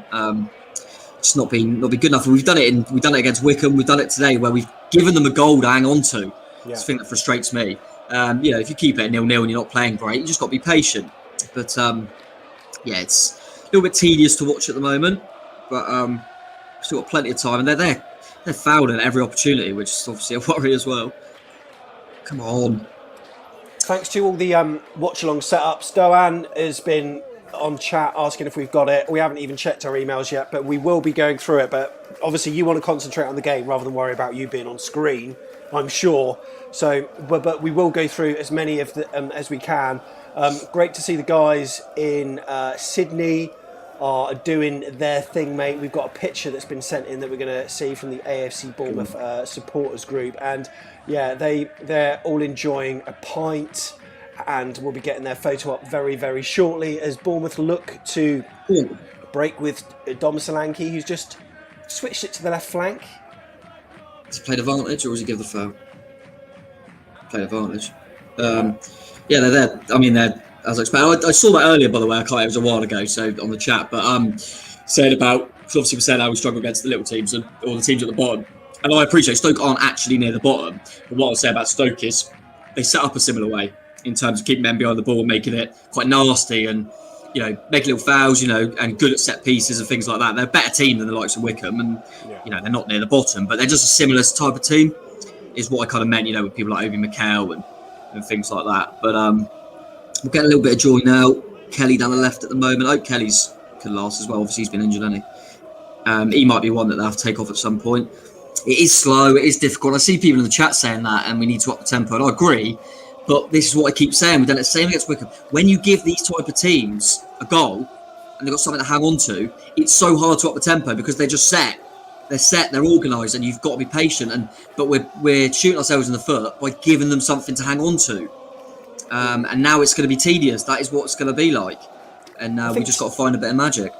Tiggs makes a great point by saying the movement is really static, and what we just seem to be doing is making the pass, then just admiring our pass. And I was always told as a youth footballer, as soon as you passed it, look for space. You know, look to get in the gaps and you know, look to get the ball to feet back. But quite often the pass is being made, and there's just complete staticness. And it's not good to see. We're a better side where we're in full flow at the moment, but you know, they just seem to be really, really stagnant. And they've opened us up here down the right hand side. They've got the ball down the right side, just into the box, scored. Goal, 2-0. Really good move from them. They just caught us. Don't know where. I have to look at the replay. Don't know where the left side was. Wow. Don't know where Kelly was. But they've just opened us up, played it in down the right, pretty easy. Good finish from the lad straight into the bottom corner. Wow. Fair play to Stoke, 2-0. We're now literally, our best chance of coming fifth is Norwich to come back and get a couple of goals, isn't it? I don't know what Kelly's doing, to be honest. He looks like he's been drawn into the ball. I mean, we mention it enough when Rico does it, but Kelly's done it there. Why is Kelly there? I don't know why Kelly's there. Lads finished well. It's almost a case now of just get them all off. And just, I don't know, yeah. Real concern how easy it is. Not only how easy it is to frustrate us and defend against us, and like you say, and make us static and things like that, but also how easy it is to score against us. Stoke can't even try to attack in this game. They've scored 2 goals. And Aaron earlier I think it was Aaron, that made a really good point earlier. Not only would this be going into playoffs on the back of 3 defeats, it'd be 3 games without a goal. We haven't scored in them 2 defeats, and at the moment, obviously, haven't scored yet. Real concern. And you were saying about someone mentioned on chat about the kind of lack of movement, and that's what I always say about Sam Surridge. As much as I don't think he deserves start, he does give you them runs in behind sometimes, which I feel we lack without him. And sometimes even Raquel and Stacey and people like that, just a little bit better off the ball with their movement. But because I agree with that, but Paul today we deserve to be behind. Concern going into the playoffs. This completely sums up our season, and in a way, the result we're seeing justifies what we've seen over the course of the season, really, doesn't it? Yeah. I think it kind of mirrors the campaign that's gone before it, whereas we seem to be on the crest of a wave when we're winning, and we almost feel very fortunate to be in that position after what has been a very, I was looking at the win, WWWL, WD, DLLLL. It looks like a Welsh town, and it's what's actually kind of like scary now is that your teams like Stoke, they just know how to work us out, and I don't get it. It's too easy to play against us. I feel Roro's coming on, by the way. Just seeing who he's taken off. I think it might be Ben Pearson, which makes sense because he did start last week as well, didn't he? And to be fair, it just means, you might as well take off a Pearson or Lerma and move Billing back slightly. And Riquelme done quite well, didn't he, in that hole? So fair enough. But yeah, I feel like if I was a manager of any team and I was playing against Bournemouth, I feel like, and obviously I'm not a manager, it'd be quite easy. I mean, don't get me wrong, you still would always worry that someone like a Dan Juma will turn it on and you can't do anything about that. But I feel like I just work on set pieces all week, be very direct, kind of that direct counter-attacking approach, sit back, make it nasty and just break on them, whip balls in the box, etc., etc. But I think the phrase I've used virtually all season on the pods and stuff like that, Sam, is consistently inconsistent. Because we shouldn't have been, but we were the most, unbeaten for the longest amount of time in England, with this massive unbeaten run. Then Tyndall obviously lost his job because we went on this massive winless run. Then Woodgate's gone on this massive winning run, and now Woodgate's going on a massive losing run. It's mental. Seems like a mentality thing. It seems really frustrating. But yeah, a lot of people have said it in the chat, and yeah, you know what I keep saying about Brooksy. Brooksy's got to be taking these. How many good games does Brooksy have? He really frustrates me, Sam. I've got to be honest, because he's this 40 million price tag player. We are 3 matches away from the Premier League, and yeah, you wouldn't know it. You know, he's not looking like a player that wants to get in there with the club that he's currently at. No, and that's what it seems to be. You know, we've seen, you know, what Callum Wilson. I think he had a fairly poor sort of end of the season for AFC Bournemouth, and then he starts playing at Newcastle, new club. You know, scores on his debut and been putting in shifts. Newcastle was saying that he's their best striker for years on end. I don't know. Sometimes you just get the impression that some players are, you know, they almost are thriving on the fact that they're guaranteed Premier League football regardless. It doesn't really matter if it's not a Bournemouth. Yeah, it does seem a mentality thing. And I think what I'll say about Callum, I love Callum, by the way. He was brilliant for the football club. So let's, you know, I know he, but he had a really bad spell when we needed him, and he would admit that, I'm sure. Now that Newcastle is safe, he looks really good again. He is that type of player, isn't he? Now that he ain't got the pressure on him, Newcastle, that's a big goal for us. And we've relied on Norwich now. Norwich get one more goal, and suddenly this result doesn't matter, so to speak, in terms of where we finish. But it's still, I don't like the fact that we're having to rely on Norwich now. It's not good enough. And then you can swing it around again, like, you know, psychologically, you could say, well, we're a team that has just got to kick up the backside. Yeah. Because we were all thinking, Tom, do you remember when it was like win, win, win, win, win, win, win? We were thinking, surely we need a reset at some point. I think one of our pods was called something like turn it off and turn it on again or something, because you know, at some point it will run out. Maybe it's the other way around now. LLL. Right, sorry, as well, by the way. I'm just concentrating on this because Cookie's just given a foul away. He's on a yellow, and that could be a yellow. That, in my opinion, I think he's going to get away with it. But for me, that could be a yellow card. If he's not on a yellow, he gets a yellow. It's one of them. They're getting in his ear about it, but we've got to be careful there. We do not want to go into the playoffs without Cookie. Jeez. But just take him off, to be honest. He's also had a bit of a knock, didn't he? So I wouldn't mind that. But yeah, to be fair, Cookie's quite experienced. I'd like to think he won't make a foul like that again. But they've got a free kick that they can just whip into the box now, which is always a concern for us, as we know. Wow. Unbelievable. Right, here's a set piece that Bournemouth are defending now. Right foot ball into the... he tried to catch Begovic unaware. It was a shot. You would be fuming if you were the Stoke manager, though. You've seen Bournemouth at set pieces. You go, don't waste a set piece against them. Because what I will say about Bournemouth, the Stoke will be thinking the same. We're capable of scoring 2. So they will be thinking, you know, that was an opportunity for them to get a third. But yeah, it's a shame because I don't like the fact that we're thinking, oh, we need Norwich to score. That's not terrible. That's not good enough. No, we're at home to Stoke. No disrespect to Stoke, by the way, if there's any Stoke fans, because they deserve to be ahead. And when we played them earlier in the season, we were lucky to come out of it. They've been a difficult team to play against. And they're the type of team that it wouldn't surprise me if they kind of were a little bit close to them playoffs next season, you know, because they've got some experienced players in there. But if we want to go up and we want to go in the playoffs, I think Stoke would appreciate us saying these are the type of games we should be winning comfortably at home. Yeah, absolutely. So We're going to be putting Brentford some of your winning. pictures on screen. So this is Chris Cook from the AFC Bournemouth Sydney Supporters Club. They're in the Cheers bar, and you know what? That's a great picture because they're even putting some stats on the screen for us as well, which is really nice. Great to see you boys having fun, enjoying. Well, I say enjoying very loosely. But trying to enjoy the game. Nice to see you boys, and we'll be getting through your photos ASAP. Okay, so anyone else, including Doan, promise you don't have to keep asking me if I've checked my email, mate.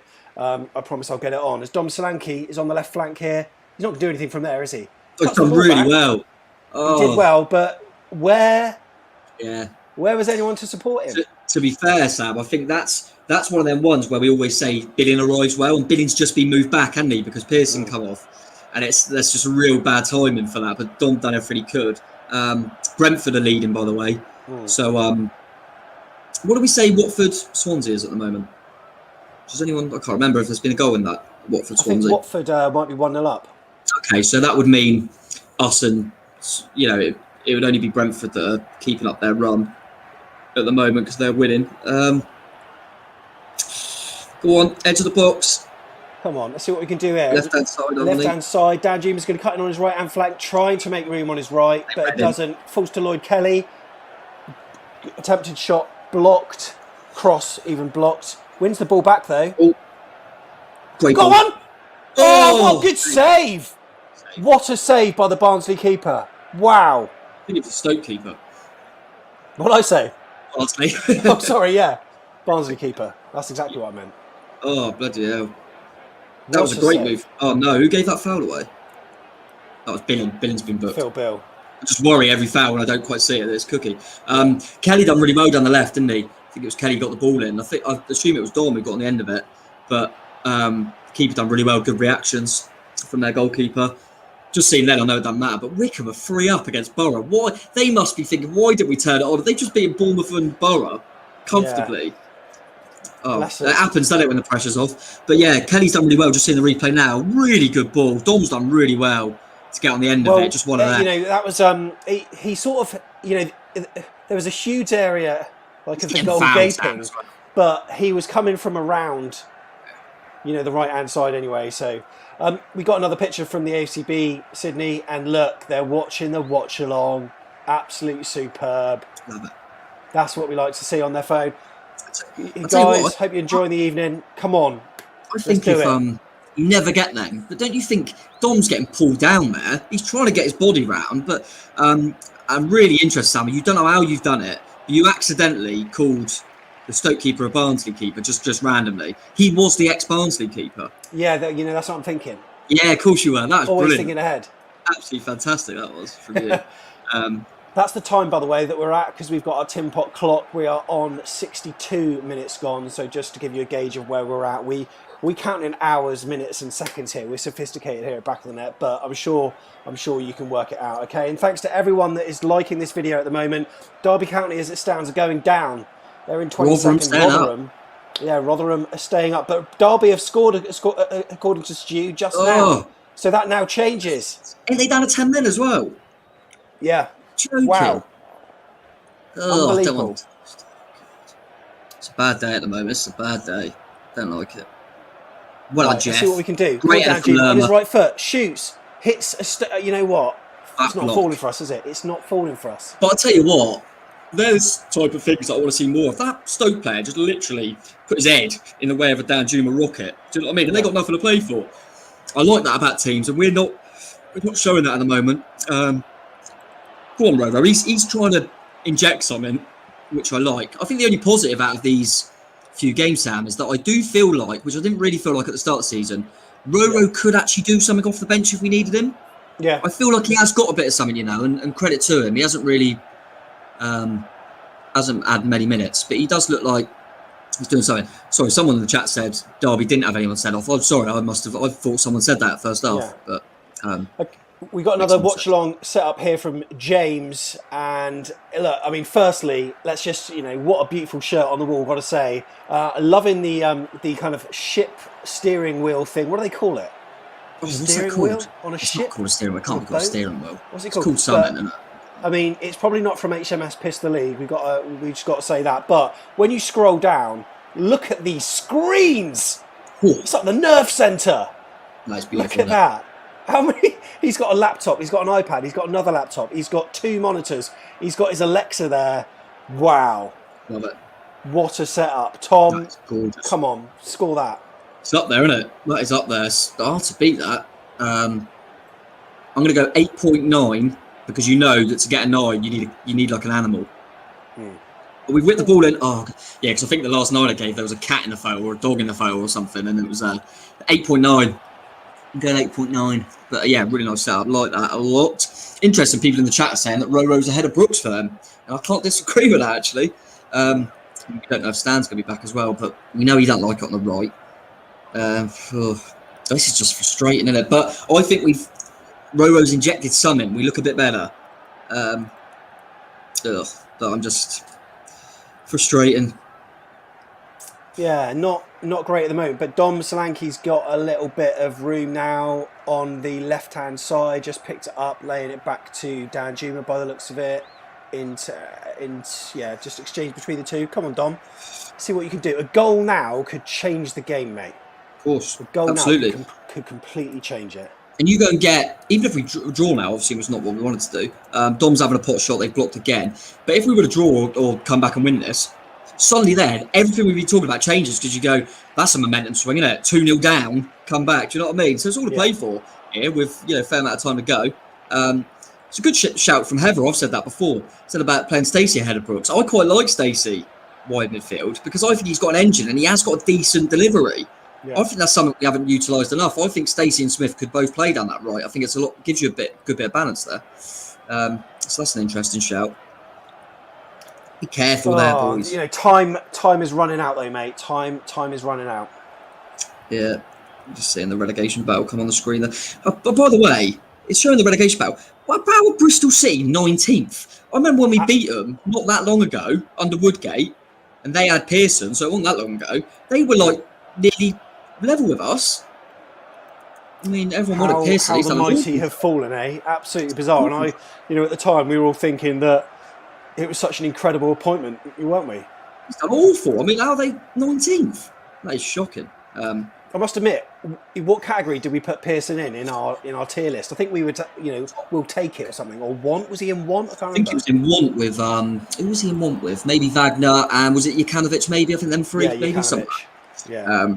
But I agree with Hensman there. He's put Tej ahead of Brooks, and I can put Shifting on the right.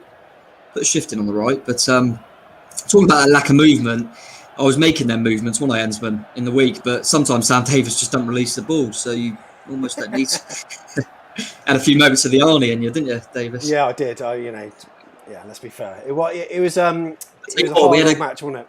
We had a goal straight out back of the net, didn't we? Tej assist for a Davis goal. Beautiful. We did make that happen, to be fair. I was pleased with that. Oh, come on then, boys. I want to see some more industry here, and I just want to see a little bit more fight. This isn't the way that we want to be limping into the playoffs. This is not good, but there's a chance to turn it around. We know we can score goals in a short amount of time. We did it against Reading. We clawed that back fairly quickly. Can we do it again? This is the time to do it. 67 minutes gone. Lloyd Kelly and Dan Juma combining on the left. Dan Juma looks to cut inside. Can he? Well played. He's got a bit of space here. Ball back, corner. We won a corner. Come on, lads. Is this going to be the cookie goal I was talking about in off the far post? I think he's going to come off. I don't see the point of keeping him on at the moment on a yellow. You Steve Cook? Yeah, I just don't really see the point of it now. You don't even have to bring Mepso. You just put Lerm at the back if you want. I mean, we just got to go for it. They're not offering anything now. Why would they? They're 2-0 up. We got all the ball. It's kind of a bit poor. Just for that risk of him making a silly tackle or something. But corner's coming in. It's cracks. Not over the first man. Lerma don't know what he tried to lift it over his head. Billing just is that? They always give fouls for that, don't they? Bloody hell! Billing's literally just nudged him. Tom. Yeah. I've just heard a rumour. Sorry, oh my God. I've just heard a rumour that these are on sale now. My God, this can't be true. Look, they're available. Oh. They're available. We've got some in. afcbpodcast.com/mug. The last time they went in about five minutes or so. So if you're watching us, just open a new tab, go to afcbpodcast.com/mug, and then that will take you onto our Ko-Fi store, and you can get the brand new back of the net mug with the logo that's absolutely huge. But we love it. Love that. It's got a lovely red rim. The inside is red. It's dishwasher proof. It's a thing of beauty. £10 to you, delivered. Minimum of £10. If you want to support the channel with a little donation, then you can add some more if you want. But yeah, there is an international delivery surcharge. afcbpodcast.com/mug. You lucky things. Wow. Beautiful. Aren't they lucky? Beautiful. Tom? That's cheered me up. That's cheered me up. When you talk about that, I look like a legend as well because Cookie's just come off. He's brought Meps on, which I think makes sense. To be fair, Yeah. he also had a knock, didn't he, last week? Cookie's on a yellow. There's no point. But yeah, beautiful mugs. They're out. Go and get them. Go and get them. A bunch of mugs on this screen. Get another mug on another tab as well. All right. 3 mugs on screen at once. Yeah, love it. But come on, boys, just nick one. We've got 20 minutes. Nick one now. We've got half a chance here. Road down the right-hand side. No, Adam Smith down the right-hand side. Sorry. Adam Smith's got a little bit of space. Plays Brooksy. it into Brooks. What's he going to do? He stops. Musical statues. Trying to work it onto his left foot. Poor ball from David Brooks. Absolutely woeful. Didn't even look where he was playing it. Played it straight to the Stoke defender. But we got the ball back. We're trying to recycle it. And Lloyd Kelly here on the left-hand side. Good to see him getting forward. He seems to be getting forward a hell of a lot more than what he was in the first half. So, I'll tell you what, that is nice to see. We've got to say. Yeah, definitely. And he put probably our best chance was him putting that ball in across goal, wasn't it? So, yeah, he's doing all right. I mean, defensively, I think he was a little bit at fault for one of the goals. I have to say it back, but he's given us an outlet, which is nice. Trying to get it out wide. But I mean, seriously, you know what I'm like. I'm very positive about anything Bournemouth, but I tell you what, Brooksy is doing my head in. And it's not all his fault in the sense that I've said this before about people putting that kind of saviour tag on him and he's our man. That's not his fault. Yeah. But this is a guy that we've spoke to previous players, haven't we, Sam? We spoke about this before with like Frano and stuff like that, and they say he is just the best player they've ever trained with. And doesn't surprise me because he's got good feet. But he was someone that looked like at the start of the season kind of was waiting for this move to the Premier League. We'll turn it on then. I could count the number of good performances he's had on one hand. Not good enough. He's bringing on Jack Stacey by the looks of it, and Shane Long. Shane Long. I mean, what? What's that? I'd have gone Surridge, but why? So explain to me why you would do that. I'm not sure. I guess it would depend on. It'll be interesting now if he decides to go. We've lost the game and takes off Danjuma and Solanke or something, or if he still desperately wants us to come back and keeps them on and gets someone up with Dom. I mean, I personally would go Surridge, but I suppose he's just decided to go Long over Surridge. Fair enough. I mean, he started Surridge last week, didn't he? I suppose, but he's not someone I have a lot of faith in to get a goal, Shane Long. But there you go. It's an interesting one, isn't it? Because I think one of the best things Tyndall done when leaving was leaving Ben Pearson with us. Yeah, great signing. But Shane Long was one that we needed a striker. I think it was a bit of a panic, wasn't it? Which I kind of understood at the time. We just needed another body. And it seemed like the only one he could get. That is a hell of a survival battle, isn't it? At the bottom. I'll tell you what, that is exciting. Oh, I'll tell you what, we just pumped an awful ball forward at the moment. I mean, this is pumping the ball up to Solanke against massive centre halves. Don't understand it. This is not good. Right, so here's a couple of legends. Ethan Burney and Dave King. Superb, but let's see what Ethan's holding. Oh, mate. Love it. That looks amazing. And like Ethan and me, we're in tandem today. He's even wearing the same shirt. In fact, is that one of those bracelets from Uganda as well? Oh, yeah, I think that could be. It does look like it, doesn't it? Get a zoom amazing. in. I think that is. Steve Butler's been doing excellent work with that. So, Ethan, fair play to you. Got to say, Tom in the background there, you're looking almost pained there, mate. Yeah, nice to see a mug in between two mugs as well, innit? And there he is at the bottom. You have to make me emotional at the end, don't you?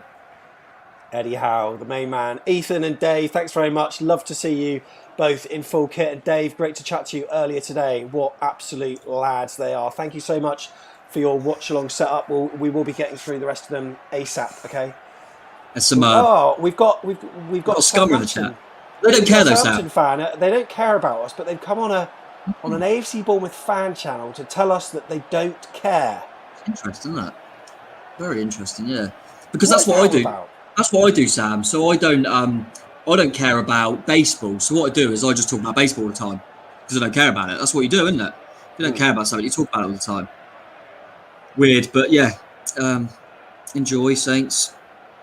Honestly, unbelievable. Which beautiful part of Southampton are you from? Portswood? Yeah, good luck with that, mate. See you later. Blocked. Goodbye. Oh, you know what? I love blocking people. You know, I don't usually Quite therapeutic, isn't it? Well, you know, like I unblock him afterwards. But you know, I think he needs to. Can't be dealing with it. Not when you're 2-0 down a Stoke. Can't be dealing with that in there as well. He needs to go outside and experience a bit of fresh air a little bit, or watch his continue. Stacey and Long have come on for Billing, and can't see who the other one is. Who else has come off? Someone let me know in the chat. I've seen Billing come off. Didn't see the other one. Yeah, we'll keep an eye on what's Someone going on. will let us know. They're good in the chat. Yeah. Take a bet on who's going to let us know. Here's Doan. He's watching us today. Cheers, buddy. He's watching us on his phone. Thank you, mate. Nice to see you looking so well, watching us on his mobile. Sadly, not the scoreline that we all want, but appreciate you submitting your photo to us. And remember to like this video if you can. I don't know how many likes we're on, I'm not sure. but if you let us know, we're targeting 150 in this video. And big thanks to In Off the Far Post, who have sponsored this show. Do check them out. Absolute legends there at the shopping poke stand. Cheers for everyone letting us know there. Morgan was the first, I think, saying that it was Billing and Smith he's taken off, which makes sense. Get Billing off, get another man up top, and obviously Smith and Stacey, like for like. But yeah, it's, I don't know how many subs we made now. I don't know if we've got any more, but it's just been, I mean, we have not tested that goalkeeper enough, Sam. I mean, same as the Wickham game, wasn't it? We just can't get in. And like I keep going back to, even more frustrating when you play these sort of teams. It can be frustrating at 0-0, but that's okay. You just got to be patient. As soon as you give them a goal, they've got something to hang on to, and then it's so hard to break these teams down. But it's your own fault for giving them something to hang on to. Yeah. Who's that, Davis? Is that another brand deal? We've got a brand deal. I don't know what it is. Yeah, I can't take. You know what's annoying is I can't actually turn it off. You know, I thought I turned it off earlier. We'll let him go. Come on, boys. It might be someone asking for some tactical advice. Have I got an answer phone or what? Come on. I don't know. We're waiting for it. I must have an answer phone. It's quite exciting. I mean, it's more exciting than the game at the moment. See if you have. There it goes. Honestly. How many? 300 likes and Sam releases the answer phone message. I tell you what, mate. You know, 300 likes. I'll tell you who it is. You know, let me sort that out, mate. Whilst I full screen you, talk through the game, mate. Go on. Yeah, of course. I mean, I would talk you through the game. Not a lot happening. Long throw in from Stoke, where balls in the air, which we don't really like. That's Shane Long getting on the end of that and losing the ball. That's frustrating at the moment. Just seeing Andrew there put in the chat. Yeah. 6 shots, 1 on target again. They're in it, by the way. Oh, is that a good tackle or foul? I think it's a good tackle. Yeah, very good. Yeah, he wins it back. Brilliant. Very good. Carter Vickers, superb. Steve Hensman there, last man. And that's why little things like taking Cook off, I understand, because if that was Cookie going in there, it could be an easy yellow. Really, really good there. Yes, the bloke from South Africa, love that. Well, what do you want to do? Like exchange pogs or something? Come off it. Oh, what a lad. Here's another setup, mate. Hang on, but we've got Dan Juma. Oh, good challenge, is it? Or is it a free kick? Free kick. Where's Stanislas when you need him? I'll tell you what, mate. One thing I like about this photo is the scoreline more than anything else, mate. It looks a lot better, doesn't it?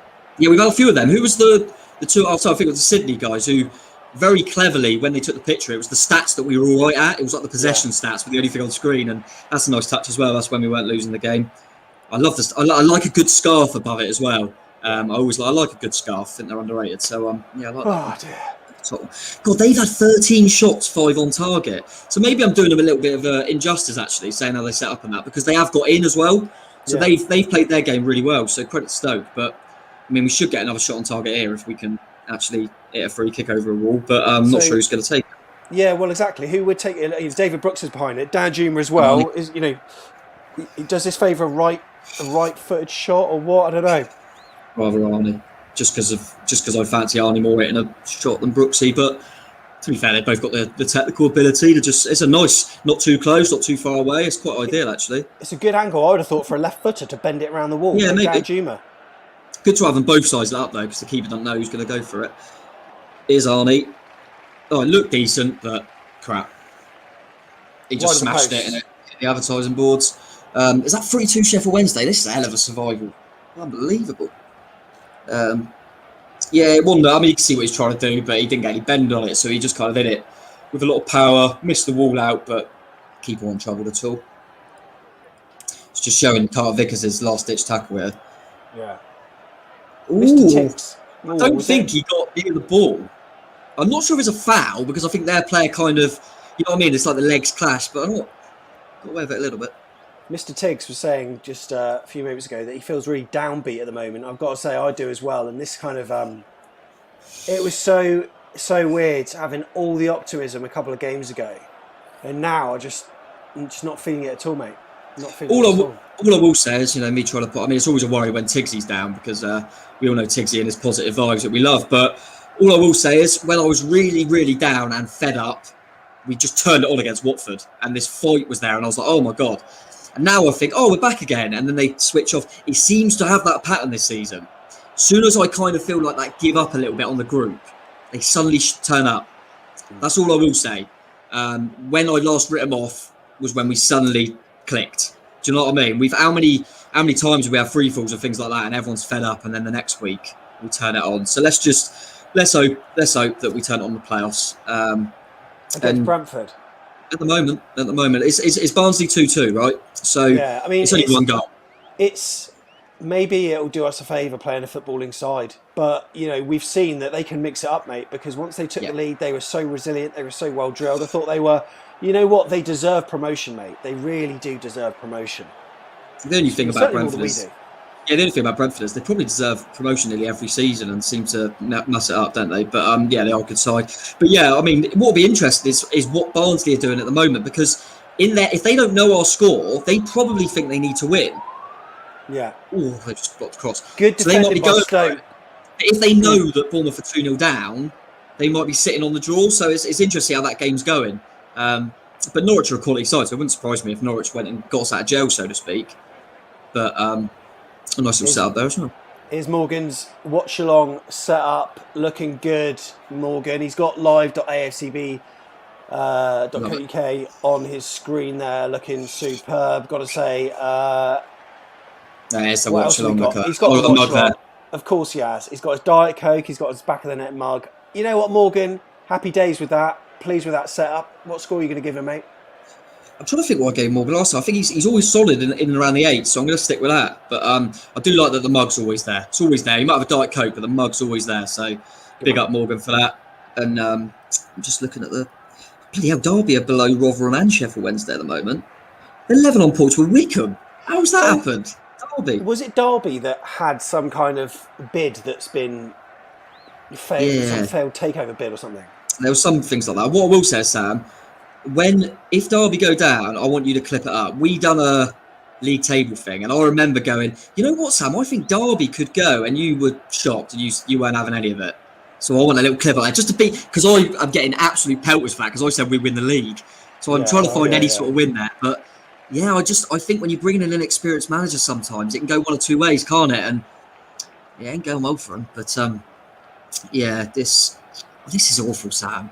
Going back to this game, Brentford are flying, by the way. Apparently, they've just scored a really good goal.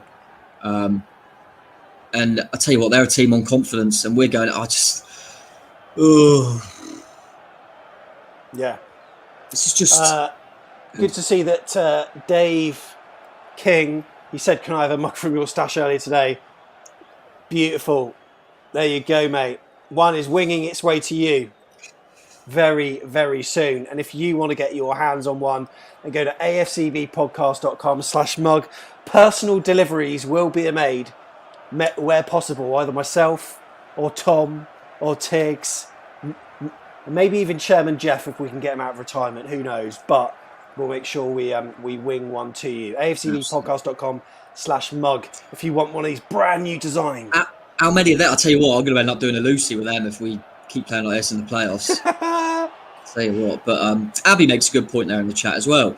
Dan Juma's been a bit invisible, hasn't he? Yeah. A bit invisible. And that's my concern as well. We've said about the 2 times we played Brentford. They've done really well at nullifying Dan Juma, haven't they? They've done it the last time we played them, even when they went down to 10 men. They're quite clever like that. The manager sets them up quite well. But yeah, that's an interesting point from Tixie there as well in the chat, just reading the chat. And obviously this will be 3 defeats in a row. If we then lost in the playoffs, could be 5 defeats in a row. Then is Woodgate going to get the job? Yeah. Interesting. When it matters. You know, because how many... What was Tyndall's run, the blip? That 4. Obviously had, was it 4 in a... That's what I'm 4 saying. losses in a row. Could easily be 4 in a row now, couldn't it? Bloody hell, Leeds are 3-1 up against Tottenham. Come on, Dan, give me your Dallas. Is it a Dallas double? Cheer me up a little bit. Right. Well, Dan Boone has submitted his watch-along setup. Strong, mate. Very strong, I've got to say. Loving the fact that we're on his plasma. What was that back in the 90s? On his LCD TV, what have they called them these days? Looking good, got to say. Really pleased with that setup, mate. I'm not sure if they're candles, but I like that they're red underneath there as well, because there's quite a nice red and black theme all around the living room, isn't there? So very smart. Yeah, very very smart. What's your score, mate? We'll go 8. Yeah, you're very zen, isn't it? You're very zen. Yeah, no, I agree. That's the word. Yeah, it just feels like I feel at home there. Yeah. Yeah, no, I know what you mean. But it's interesting now. Just read the chat now. People now are saying they don't want Woodgate as manager. That's changed quickly, isn't it? It's typical football fans, isn't it? It is fickle. Oh yeah, it's football. But that's what managers are. That's the job of a manager, isn't it? So Roro's just trying to do a few tricks down on the right hand side now, linking up with Stacey quite well actually. Really good one too. Go get the ball in the box though. Oh, it's too late. The cross was too late. Tried to cut it back. The goalkeeper managed to cut it out. Easy. Oh, Brentford are 3-0 up and absolutely flying going into these playoffs. I think someone asked on the chat as well. We would, if we were 6th and they were 3rd, we would play the home game first. Yeah. Oh, the away God. game second. Beautiful Latvian flag there. This is from Niran. Thank you so much. On his laptop there. Amazing. Thank you so much. And, wherever you're viewing us from on chat, let us know whereabouts you are in the world, as we would love to echo your location. Tell us where you're watching from, whether it's local or somewhere overseas. We would love to know your location. And Niran there. Brilliant. Thank you so much for that photo. That's made me... like Latvia a bit more. I've always had a bit of a thing with Latvia because I don't know if you can think of it, who's the only Latvian footballer you can think of? Can you think of any? Because there's only one I can think of. Yeah, but and he's a scummer. Marian Pahars. Yeah, that's it. And because he was Southampton, so Latvia always reminds me of the only player I can think of was Southampton. But go on, Jack. Really good from Stacey there on the right. He cut in, had a go of his left, but by the way, it's always mental on the last day. Coventry is 6-1 up. It's mental, isn't it? The last day, you always get some weird results. Yeah, Stacey done well there, I thought. Done everything he could. The shot was on, but he's not left-footed. He sliced it. But, could have had a touch at the end there. Andrew's come in with a like update. 130 likes. Not bad. We're looking for 20 more. Yeah, not bad, though. Yeah, decent from, we can get 20 more. Come on, Chat 20 more. They won't let us We need down. 150. Yeah, they won't let us down. Thank you to everyone that's been submitting their watch-along setups. Really appreciate it. Let's see where everyone is. Paul Spicer's in Salisbury. We've got Robert in the Isle of Wight. Who else have we got location-wise? Let us know where you are. Tom, whereabouts are you? Westmoors. Lovely Westmoors. Yeah, very calm here. Yeah, at the Mothers in Westmoors. Very calm. Bring the average age down, I think, in Westmoors, I must say. But yeah, all Cardiff equaliser. Who's that against Rotherham? Don't know what that means. So much going on. I thought that was a good point made. I think it was Tigsy. It probably was. Always a good point from Tigsy. Well, I don't know. I'd be interested in what you think of this, Sam. Don't you think we look a little bit more adventurous with a Stacey Riquelme down the right, which you wouldn't have said long ago?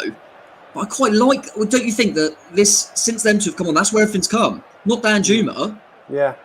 Blimmin' heck, Derby is staying up. What's going on? You're joking. Really? It's exciting, isn't it? Wow. Exciting. I mean, at least there's some drama one end of the table. Ours just feels like a complete damp squib. We're all hoping that Norwich can pull a rabbit out of a hat with a third Well, I'm talking about it because this game is just absolutely awful. I mean, Riquelme's done really well there, by the way. Lovely bit of skill, and their players 100% get a booking for that. John Obi Mikel, who I had on to get booked, actually, on my little bet today. I had Obi Mikel to get booked, Bournemouth to win, both teams to score, and Dan Juma to score. So it's out, but I had Obi Mikel. I always thought he'd get booked. Watford beating Swansea 2-0. So Swansea are another team that are going into the playoffs, not good, but that doesn't matter for us. We're not bloody playing them. Annoyingly, we're literally relying on Norwich to just score. That's what we're relying on there. Because then we'd be playing Swansea, who are also going in off form. Yeah, no, absolutely. Remember, if you want a copy of this book, go along with the cherries. This is Neil Veitch's book. It's weighty. It's so weighty. It'll be sent to you in an AFC Bournemouth bag, or if you're local, I'll drop it off. It's like a sort of magazine format. It's so good. The camera will probably blur this out because it's on sort of portrait mode, but you can see. Well, to be fair, we should blur out the content because we don't want you to read it from here. But look at this.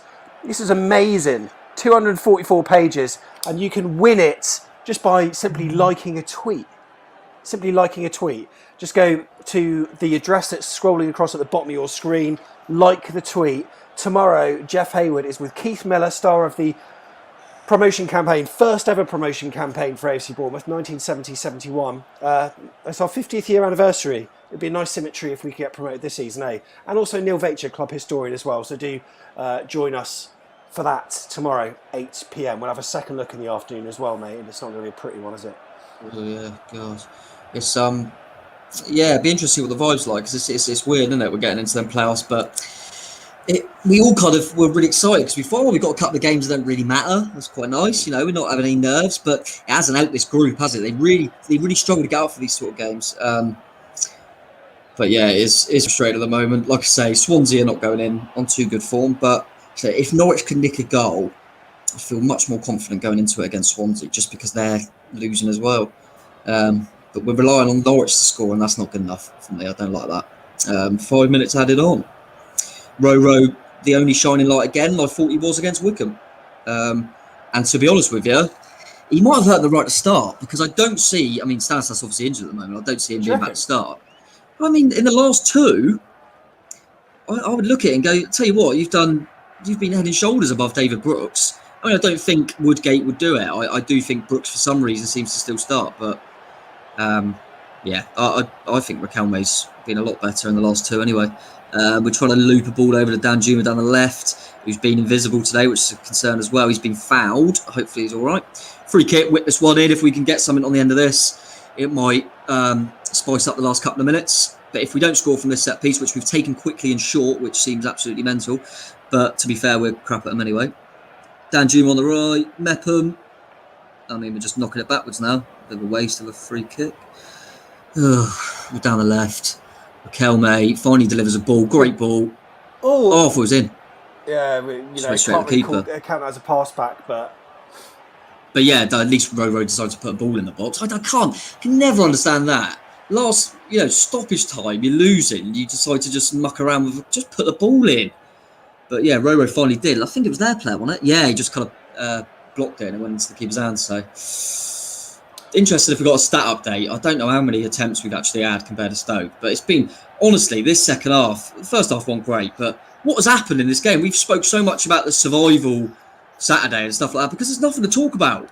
Absolutely, we've had 2 games, Sam, in 2 weeks. I literally can't really remember anything happening in 2 watch-alongs. I'm glad we've done the watch-along and we could talk to the chat because I'd be sat at home just so bored watching this on my own.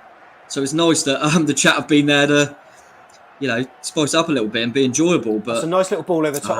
I couldn't quite get onto it. Shane Long. At the end of the day, though, as Jeremy says, let's well, God, that skipped up screen. Well, here's Paul. Hope we can have fans for the playoff semis. Chris Temple is dependent on the Welsh Government. Jeremy says, whatever the result of this game, it doesn't matter who we play in the playoffs. Only we can decide our destiny. And he's right, isn't it? 100%. We've still got this, but, we're not showing signs of a team that has got it. That's the thing. It depends what Bournemouth turn up. I said that earlier in the watch along that if we play like we know we can play, we beat anyone. We beat Brentford, in my opinion. If we play like we can play, and the quality with the quality we've got, play like we have done the last couple, we get beat to anyone in them playoffs. That's the concern. But like you say, it all depends how we turn up in the playoffs. It'll be, we go and play Brentford and beat them 3-0 at home in a couple of weeks' time. No one's talking about the Stoke and Wickham game, are they? So it can easily be justified. But we've got to talk about what we're seeing on the pitch. We're doing a watch along of the Bournemouth Stoke game, and we're just talking about what we're seeing, and it is pretty rubbish.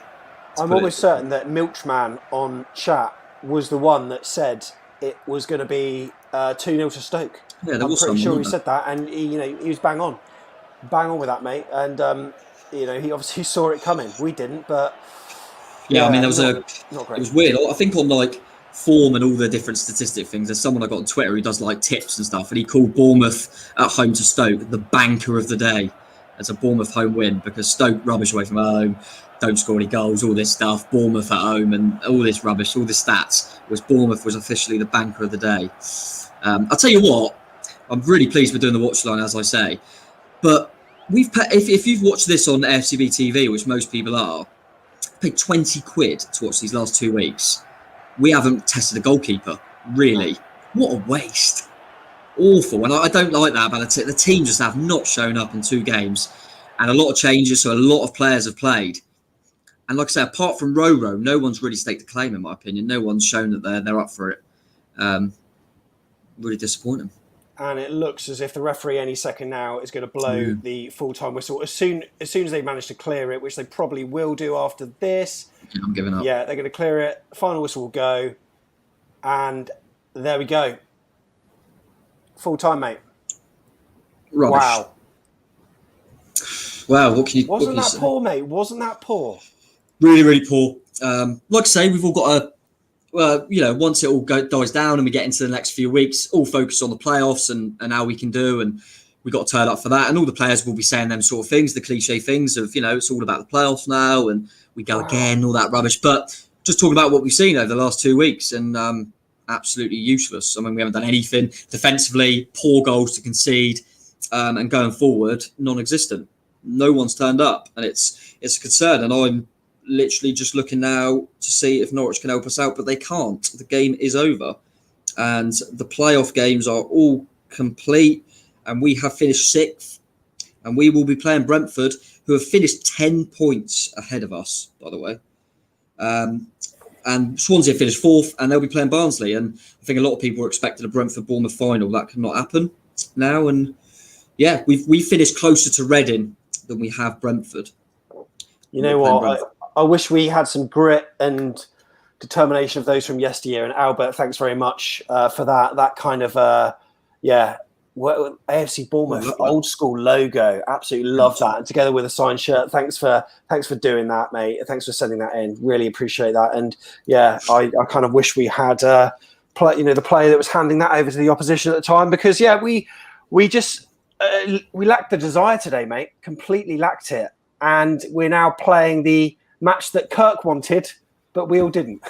Yeah, I mean, yeah, it's interesting. I think I'm trying to think in the first game. I don't think Ivan Toney scored against us, did he? In the 2 times we played him. Correct me if I'm wrong. I don't think did he score in the first game? Can't remember. But anyway, definitely didn't in the last one. I feel like if you're going to play Ivan Toney on his form 4 times of the season, he's going to get a couple against you, isn't he? That's my worry. Is the way we're defended at the moment and conceding silly goals? Surely he's going to relish it. He scored over 30 goals, hasn't he? Yeah.